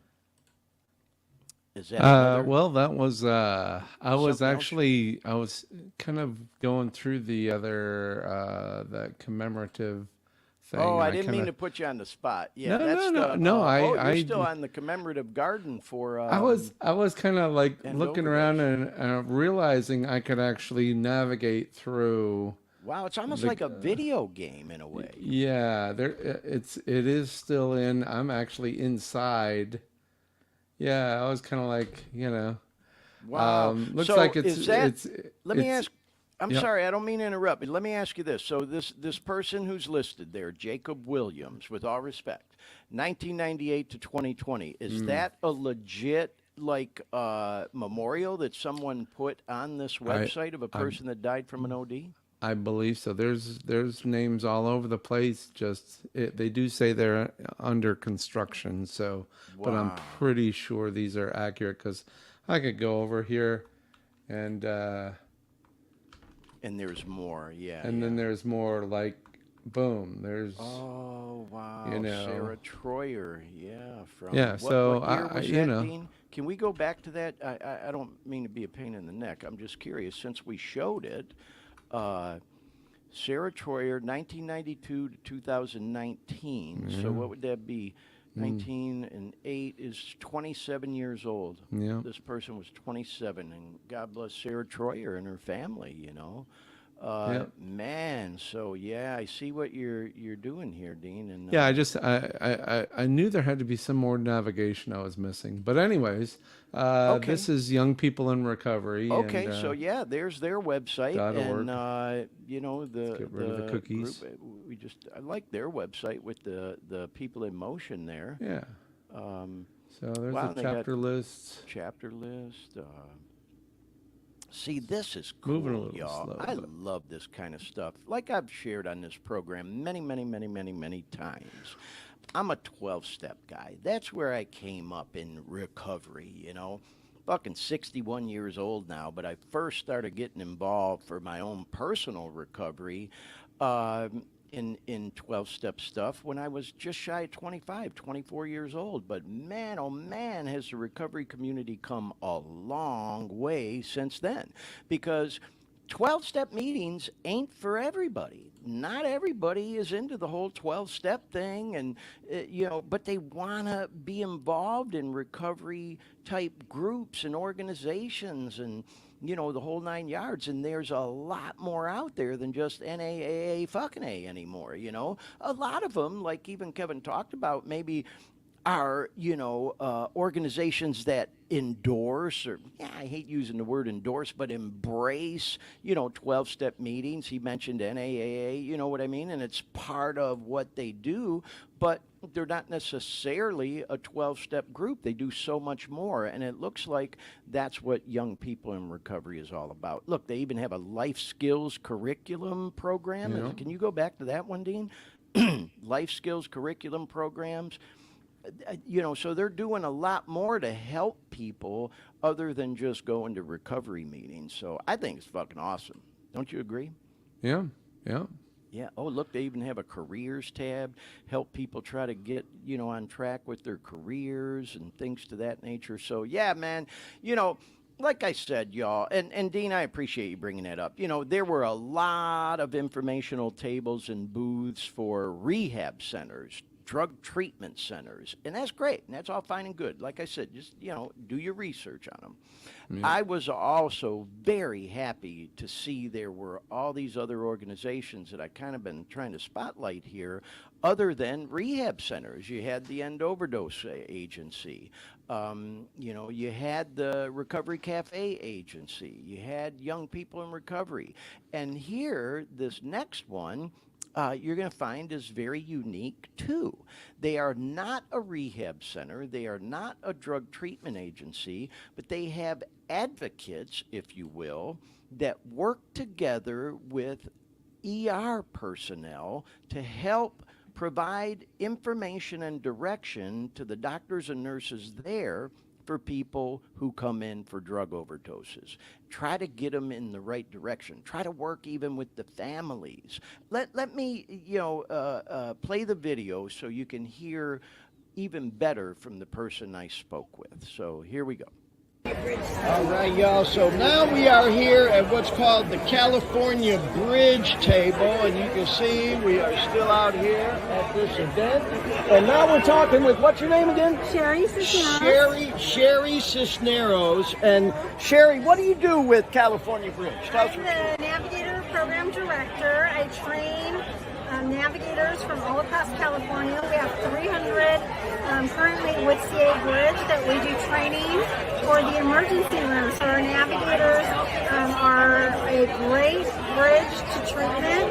Somebody can come into an emergency room in a hospital, ask for a substance use navigator, and our navigators will help refer them to either treatment, inpatient, outpatient. They can either help them get started on MAT in the emergency room. Medication-assisted treatment. Yes. Well, we were just talking that, I'm a big advocate of harm reduction and medication-assisted treatment, and I think y'all have a unique service, and that's why I wanted to talk to you, and I appreciate you telling us about it, because you're not a treatment center, you're more of like a guide for people, an advocate, if you will, for people who come into ERs and maybe are looking for a way out. Absolutely. We're the grantee. We give hospitals money to employ a navigator. So each hospital is independent, but we train the doctors to give medication for addiction treatment, and then we train the navigators on how to navigate the system of treatment centers. Sometimes it may not be, the patient may not be ready, so we give them a Narcan and make sure they're safe. Yeah, well, you know what? I'm glad you mentioned the Narcan. Another table, y'all, giving away free Narcan over there, because as you know, it's available for over-the-counter purchase this week, but it's not cheap, It's like $50 for a couple packs, but y'all giving it away free. At our California Bridge hospitals, yes, they give it away free. That's awesome. Well, thank you so much for telling us about y'all's service. Appreciate you. You're welcome. All right, peace. Sherry Cisneros, you rock, girl, and thank you so much, if you see this, for giving me the interview. And, what a great name for what they do. It's the perfect name, California Bridge, because they are kind of that bridge between, people who may end up in an ER and getting them into a legit treatment center or rehab. I like the phrase or the title they use for their people, the navigator, because it is difficult navigating through that whole process. And, people in the ER, they're up to their elbows in everything else they're doing there. It's not just people with drug problems or an overdose or whatever. They got their hands full with everything going on. So, in addition to the medical personnel in the ERs, I'm sure that they're able to provide information to family members and things to that nature. So highly encourage you to check out California Bridge 2, y'all. Now, this next interview is it's pretty interesting, y'all. I mentioned earlier that, there are the 4 milligram Narcan packs out there, which is a 2-pack here of the 4 milligram. But there were also a lot of agencies handing out the 8 milligram called Cloxido. And I was able to talk with this girl from an agency called Forever Free, another legit one, y'all. And this girl, Miss Bailey here, has had some firsthand experience, working out on the streets in the trenches, saving people. She's a real one, y'all. So let's give this interview a look and a listen. It's about 2.5 minutes long. Check it out. Okay, y'all, we out here, and tell us your name and who you're with. My name is Farrah Bailey, and I have a nonprofit called Forever Free. We're based out of the Orange County area. We service Orange County, LA, and Riverside. So we're here at this table where they are giving away free, look at all those, y'all, free boxes. How do you pronounce this stuff again? This is Cloxido, so it's 8 milligrams versus 4. It's got the Naloxone in it, which is the blocker. Similar to Narcan, but it's Cloxido. And so you were telling me a little bit about why this is 8, because a lot of the free ones we saw in the other tent over there, which is great. They're giving them away, but they're 4 milligrams. And you were telling me that with the fentanyl out on the streets now and shit, sometimes 4 just ain't enough. No, we're noticing that with the 4 milligram Narcan, they're having to use on average anywhere from 2 to 4. The highest one that I know reported was 21 doses, and that was in the LA area. Wow. So 8 is considered a dosage that is probably going to jolt somebody back to reality, to use that term. I can feel safer knowing that if I only have 1 box of Cloxotl on me, that's 16 milligrams in total. I can feel safer knowing that I most likely help bring someone back. But with 1 box of Narcan, which is the 4 milligram doses, I'm too scared to give out 1 of those in my street outreach. We give out at least 2 to equal 16 milligrams. Right. So let me ask you this. Have you personally,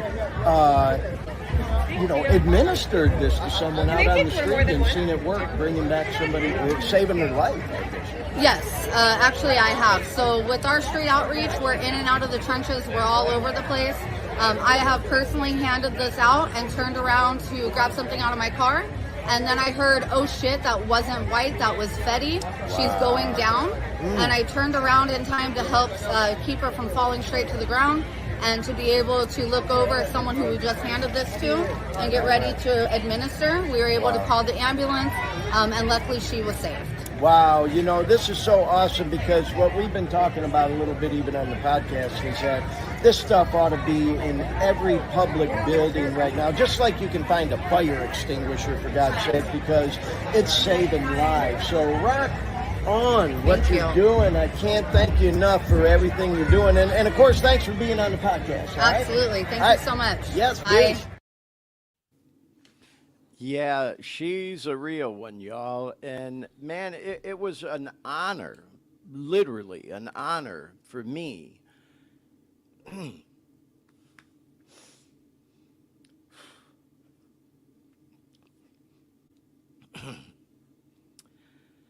Yeah, sorry, y'all. It was an honor to meet her and talk with her. Because as we heard, she literally is out there saving lives. And, to hear just that one little story of her helping to save someone's life, to literally saving someone's life, it's just so emotional for me, y'all, because, as I've talked about on this program, I have sat right next to people at tables in, recovery meetings that I go to help me stay clean. And then I come back the next day or a few days later and find out that so-and-so is dead because they relapsed and went out and got some bullshit pills that were laced with fentanyl and fucking died, And it just goes back to even what I've talked about on this podcast many, many times, even on tonight's show, about how, yeah, man, it took balls for me to, come out, if you will, and do this show. And sometimes I second guess myself, like, oh my God, what have I done?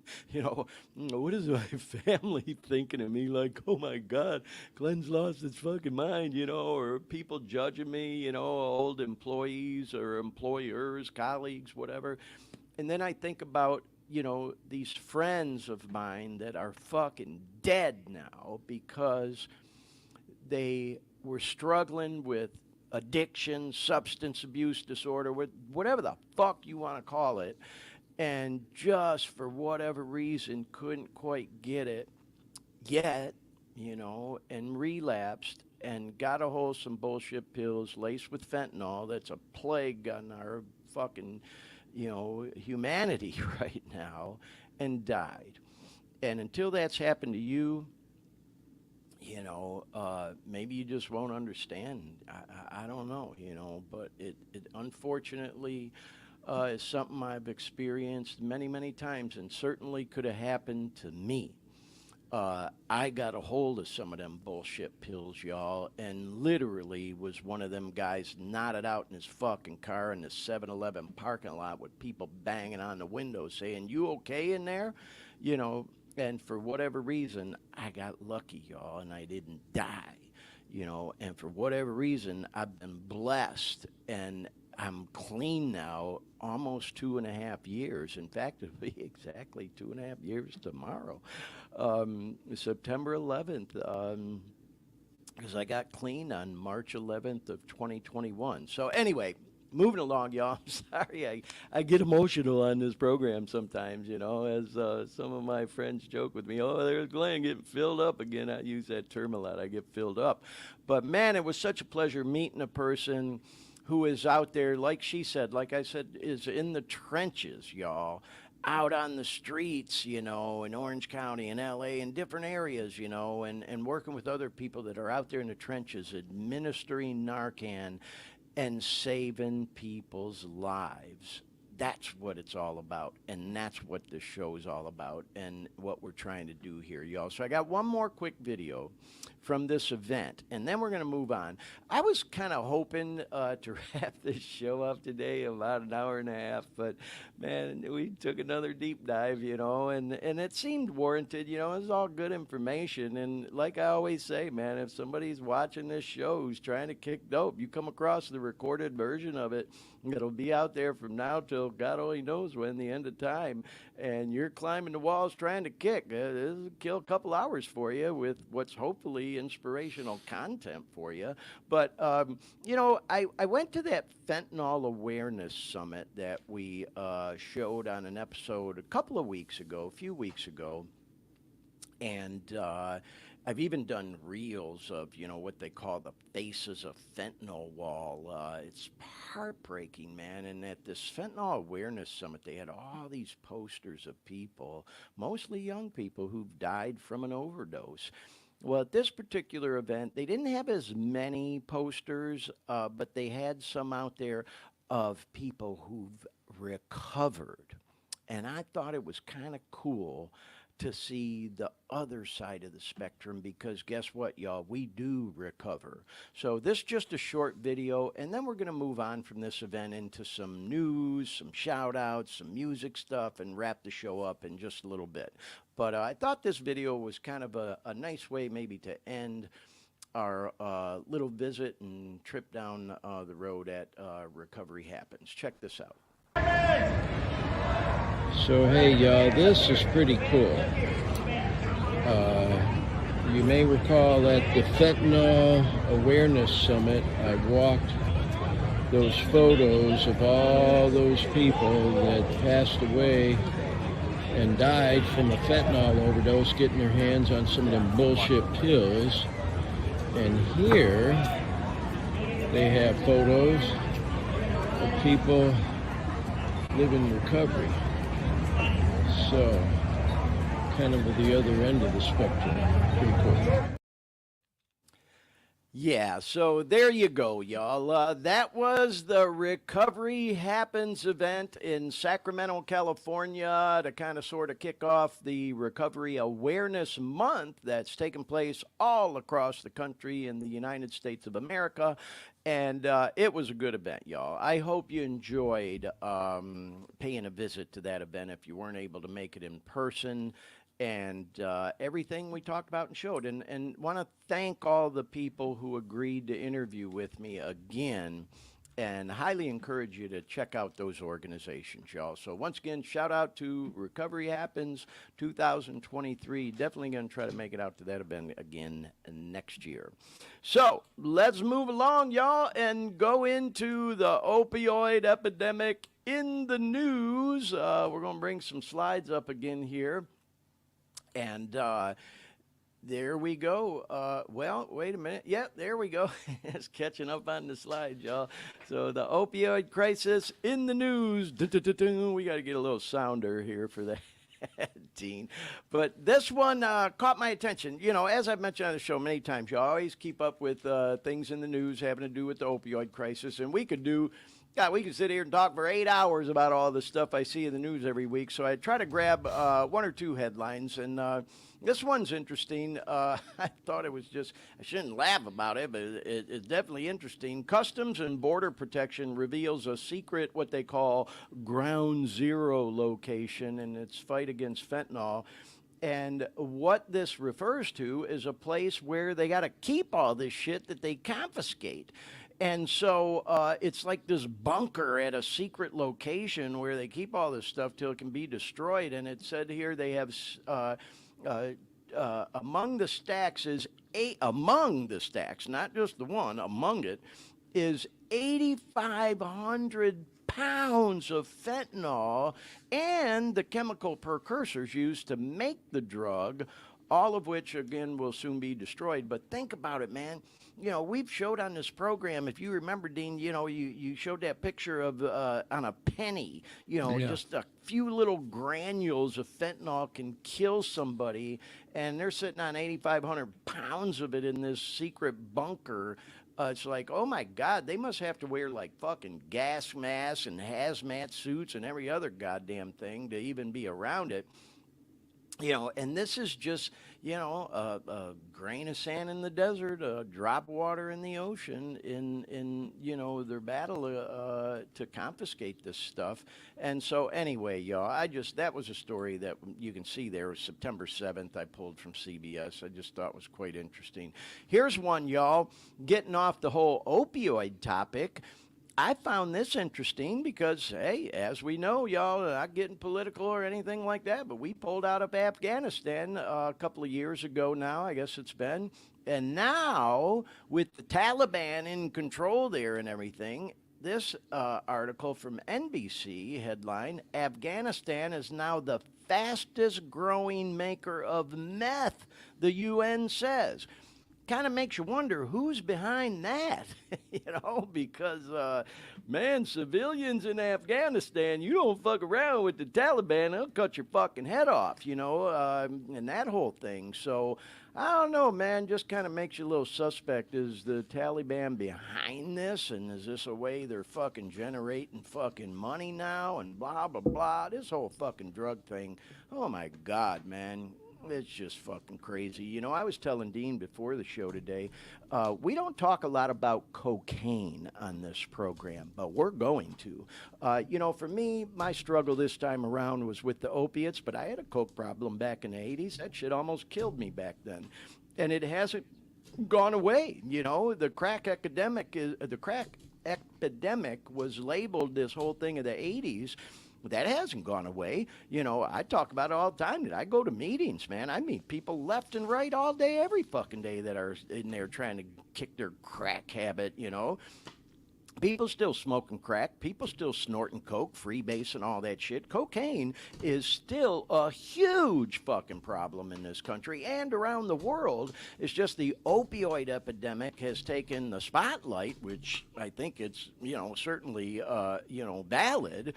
But let's not forget about these other drugs, y'all. You know, I've met meth heads in the rooms, bro. Oh, man, that ain't no fucking joke. You know, that's one drug, thank God, for whatever reason, I just never fucked with.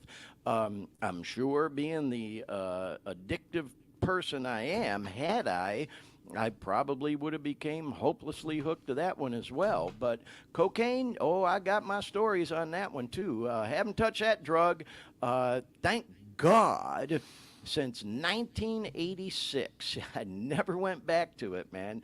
You know, that's a whole other story. People say you relapse, you'll go back to your DOC, your drug of choice. And coke was definitely my drug of choice back in the 80s, but I never fucking went back to it. Thank God. Man, and I have reasons for that. It was one of the best highs in the world, but the worst fucking crash ever. Don't want to go down that rabbit hole right now, but we're going to do a whole episode just talking about coke, and hopefully we'll have some people participate in that particular edition of the program. I think I'm going to try to line up a guest for that one, too, and we'll welcome callers and people and whatnot. But anyway, yeah, this story caught my attention, man. Afghanistan, where the U.S. Had a presence for so long, we pull out, and now they're the fastest growing maker of meth, according to the UN. So we'll keep an eye on that one, y'all. And switching now to music news, y'all. Very sad this past week. God, two of my favorite artists that are gone now because of fentanyl overdoses in the news this past week was the 5-year anniversary of Mac Miller passing away.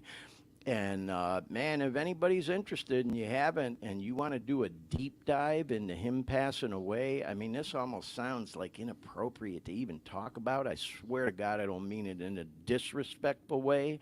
I mean it in a way that it might help someone.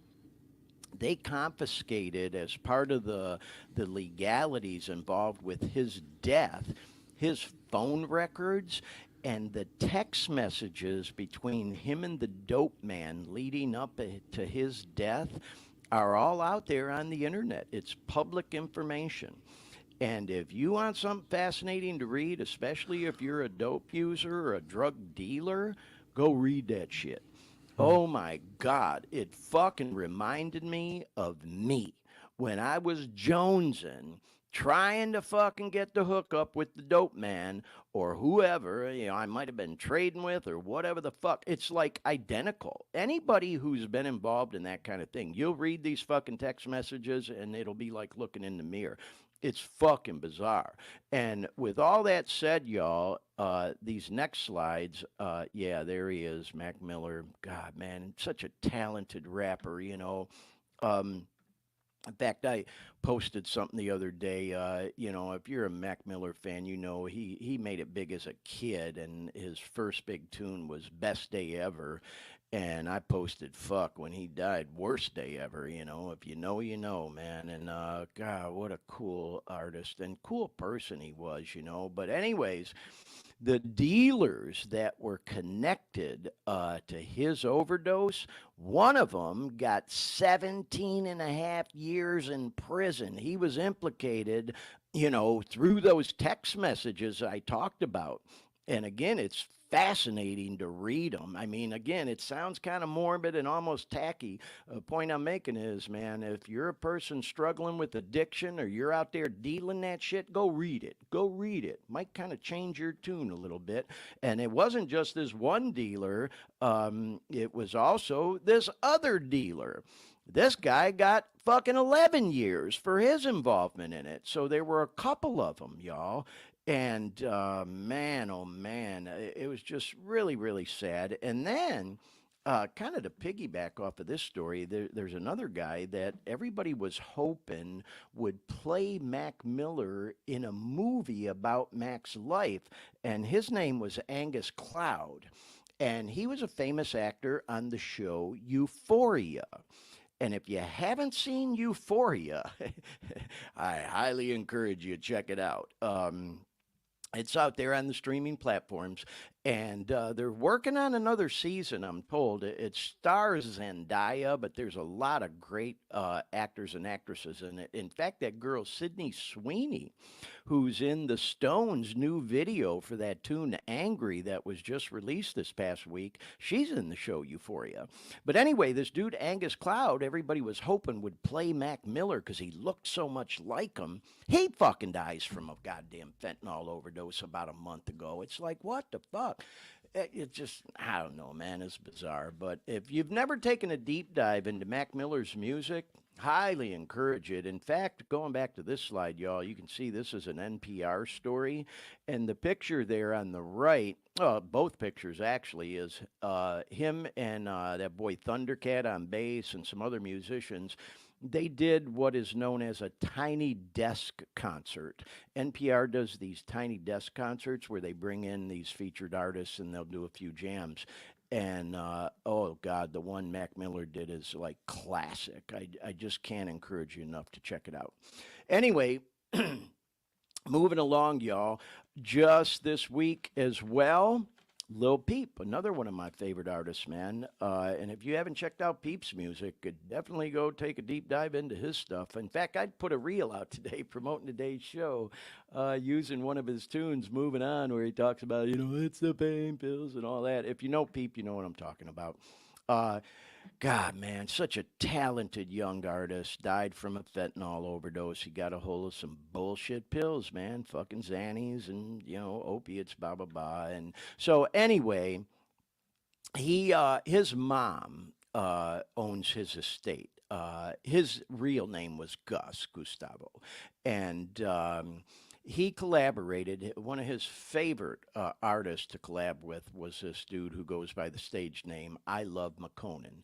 And they've got some stuff out there that was real popular. Well, they had a body of work that Peep's mom and different people, producers and artists she was working with, put together.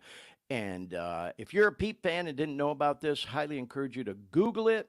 They even did a 20-minute documentary about putting this, release together that they did drop already. There's a tune that will blow your mind on there called November. The whole thing's really good. And so, again, it's this final posthumous am I saying that right? Posthumous? I always get that word messed up. Yeah. Album that he did. It says drop next week, but it's already out there, y'all. You can see this articles from the first. It's called Diamonds. Highly encourage you to go check it out. He was just seemed like such a sweet kid, He clearly had some challenges, he had some issues, drug use and all that other stuff. But go check it out, y'all. Yeah, fucking fentanyl, killing our young people, man. Anyway, on a more upbeat note, y'all, and some more music news, I went to see this show last night here in Sacramento, in a city called Rockland, a suburb of Sac. Dave Koz and friends, and I love Dave Koz, and I was glad to go see him, but I really went to see that girl, Candy Dulfer. Oh, my God, I've loved her, and so many years, I always wanted to see her perform that tune called Lily Was Here live, and I finally got to last night. She's from Amsterdam, actually, and Dave actually talked about it a lot at the show last night, that he talked her into going on this tour with him this summer called the Summer Horns 2023 tour. And, man, if you know, you know. It's considered kind of smooth jazz music, but I will tell you, it was a very high-energy show. And that boy Eric Darius was there too. He's out of Tampa, Florida. Shout out Florida. Eric Darius, man, they were all three playing the sax. And oh my God, what a great show. I was going to show some videos from it, but I didn't want to hold this show up anymore, and we already have. You can go to my social media, and I did post videos from the concert last night. So, hey, shout out Dave Koz, Candy Dulfer, Eric Darius. Great show at this place called the Quarry Park Amphitheater in Rockland. Great little venue to, go see a concert. And I just thought I'd mention it. Y'all had a lot of fun there. This is my next concert coming up on Tuesday. I'm going to take a ride over to San Francisco to see that girl, Mallrat. I've talked about this one on the show. I can't wait.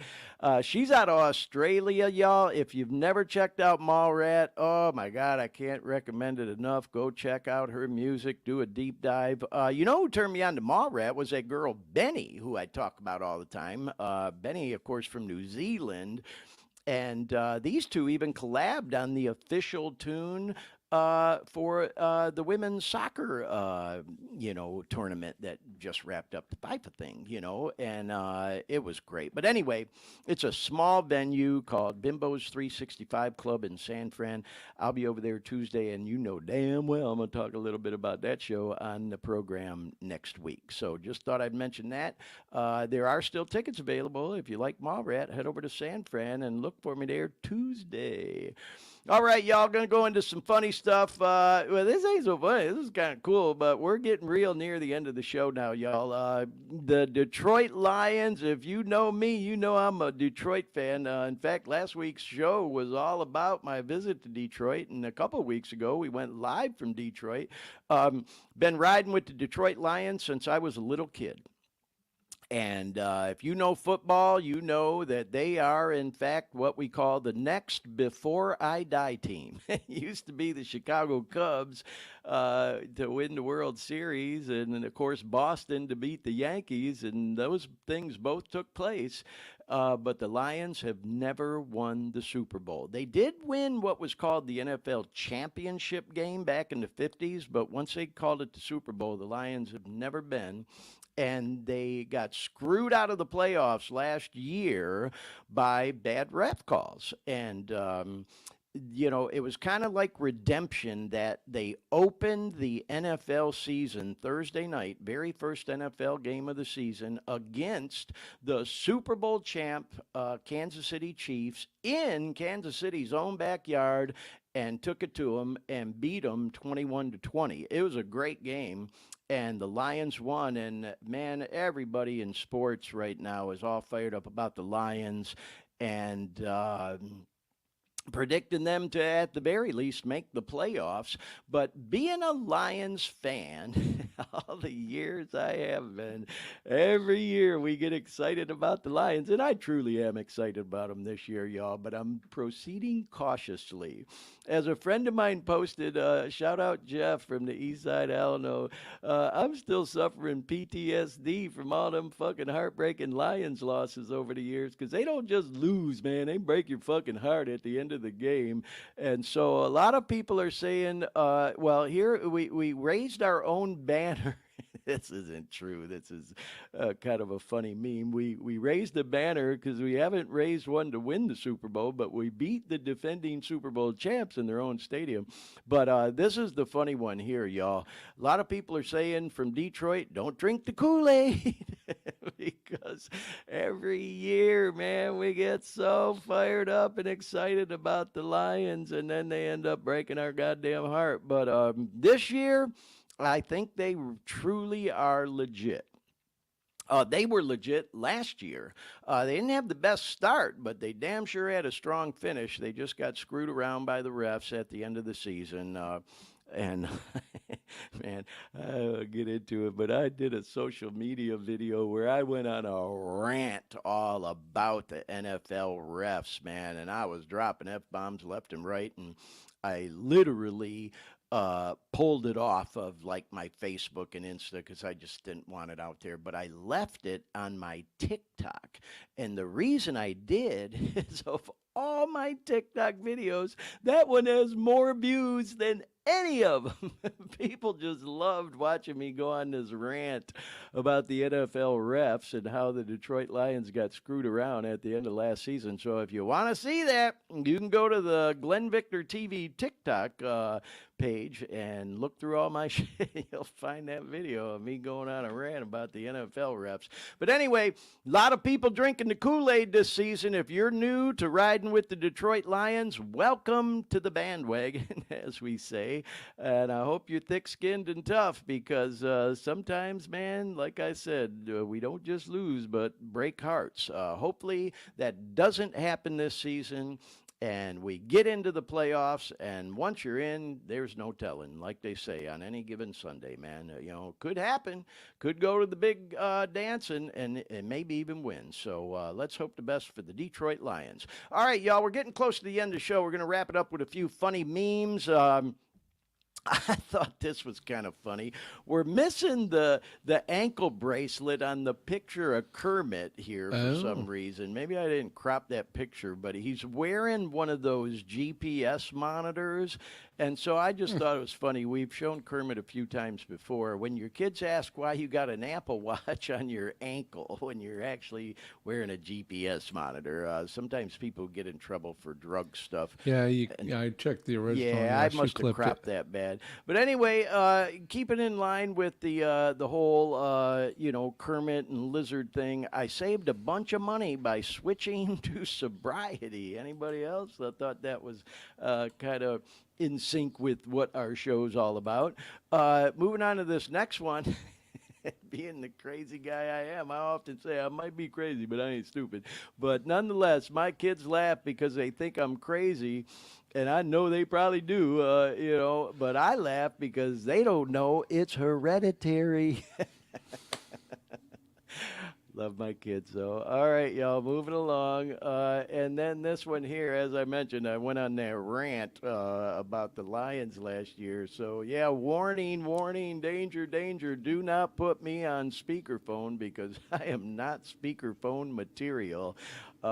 As we do at the beginning of the show, we put a little content warning that sometimes our language can be a little colorful, let's say. So, yeah, that kind of, takes us through the funny memes, y'all. But we wanted to end on this note.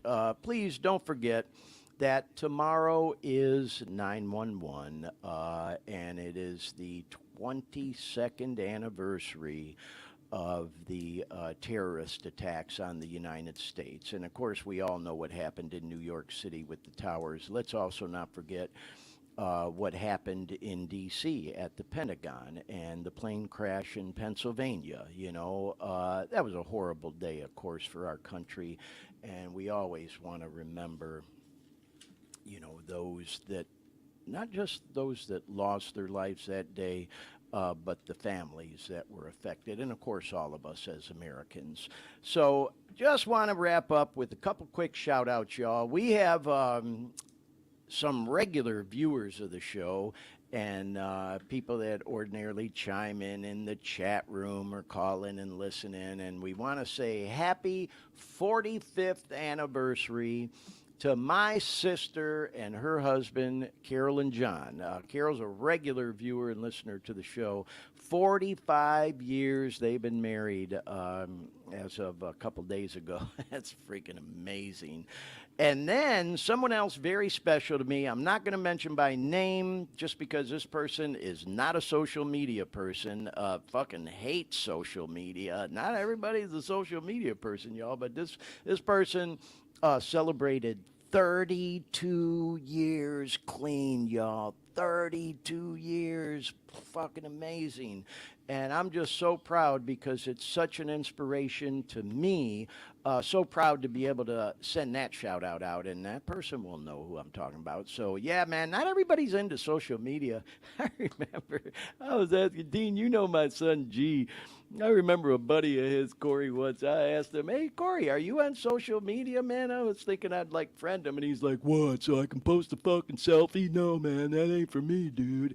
So it's like there are some people out there, some of us get caught up in this whole social media world. Of course, I'm all over it, marketing the podcast, but there are people, man, they can't fucking stand it. And there's some rough and tough and hard to bluff people are just like, fuck all that, It's like, this ain't their thing, What was it, that movie with, oh God, Michael Keaton and that really cute girl where she there's that one scene where she's getting into it with her dad. She goes, you don't even have a Facebook page, man. You know what I'm talking about?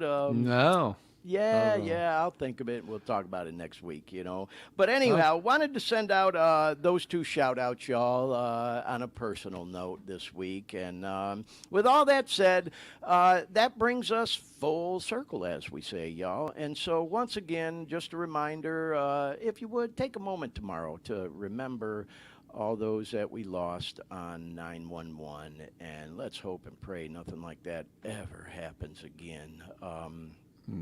Man, that was a horrible day. Anyhow, Dean, thank you so much, bro, as always, for everything you did to keep us moving on the show today. We had a lot of information we packed into this one. I failed miserable keeping us moving. Well, you know what I mean, man. I just appreciate everything you do for this show. There was a lot of slides and videos again this week. But I thought it was a pretty good show. Definitely very informational, and I really appreciate you doing the deep dive into those websites that you did as well for some of the organizations that we talked about. So anyhow, with all that said, thank you, Dean. Thank you, everybody, for watching and listening. As I always like to say when we wrap up, man, if you're a person struggling with addiction, you're going through hell, keep fucking going. Just push yourself through it. If I can get clean, I know you can too. There's lots of resources out there available, as we talked about all on this show today, to help us not just get clean, but stay clean and live clean.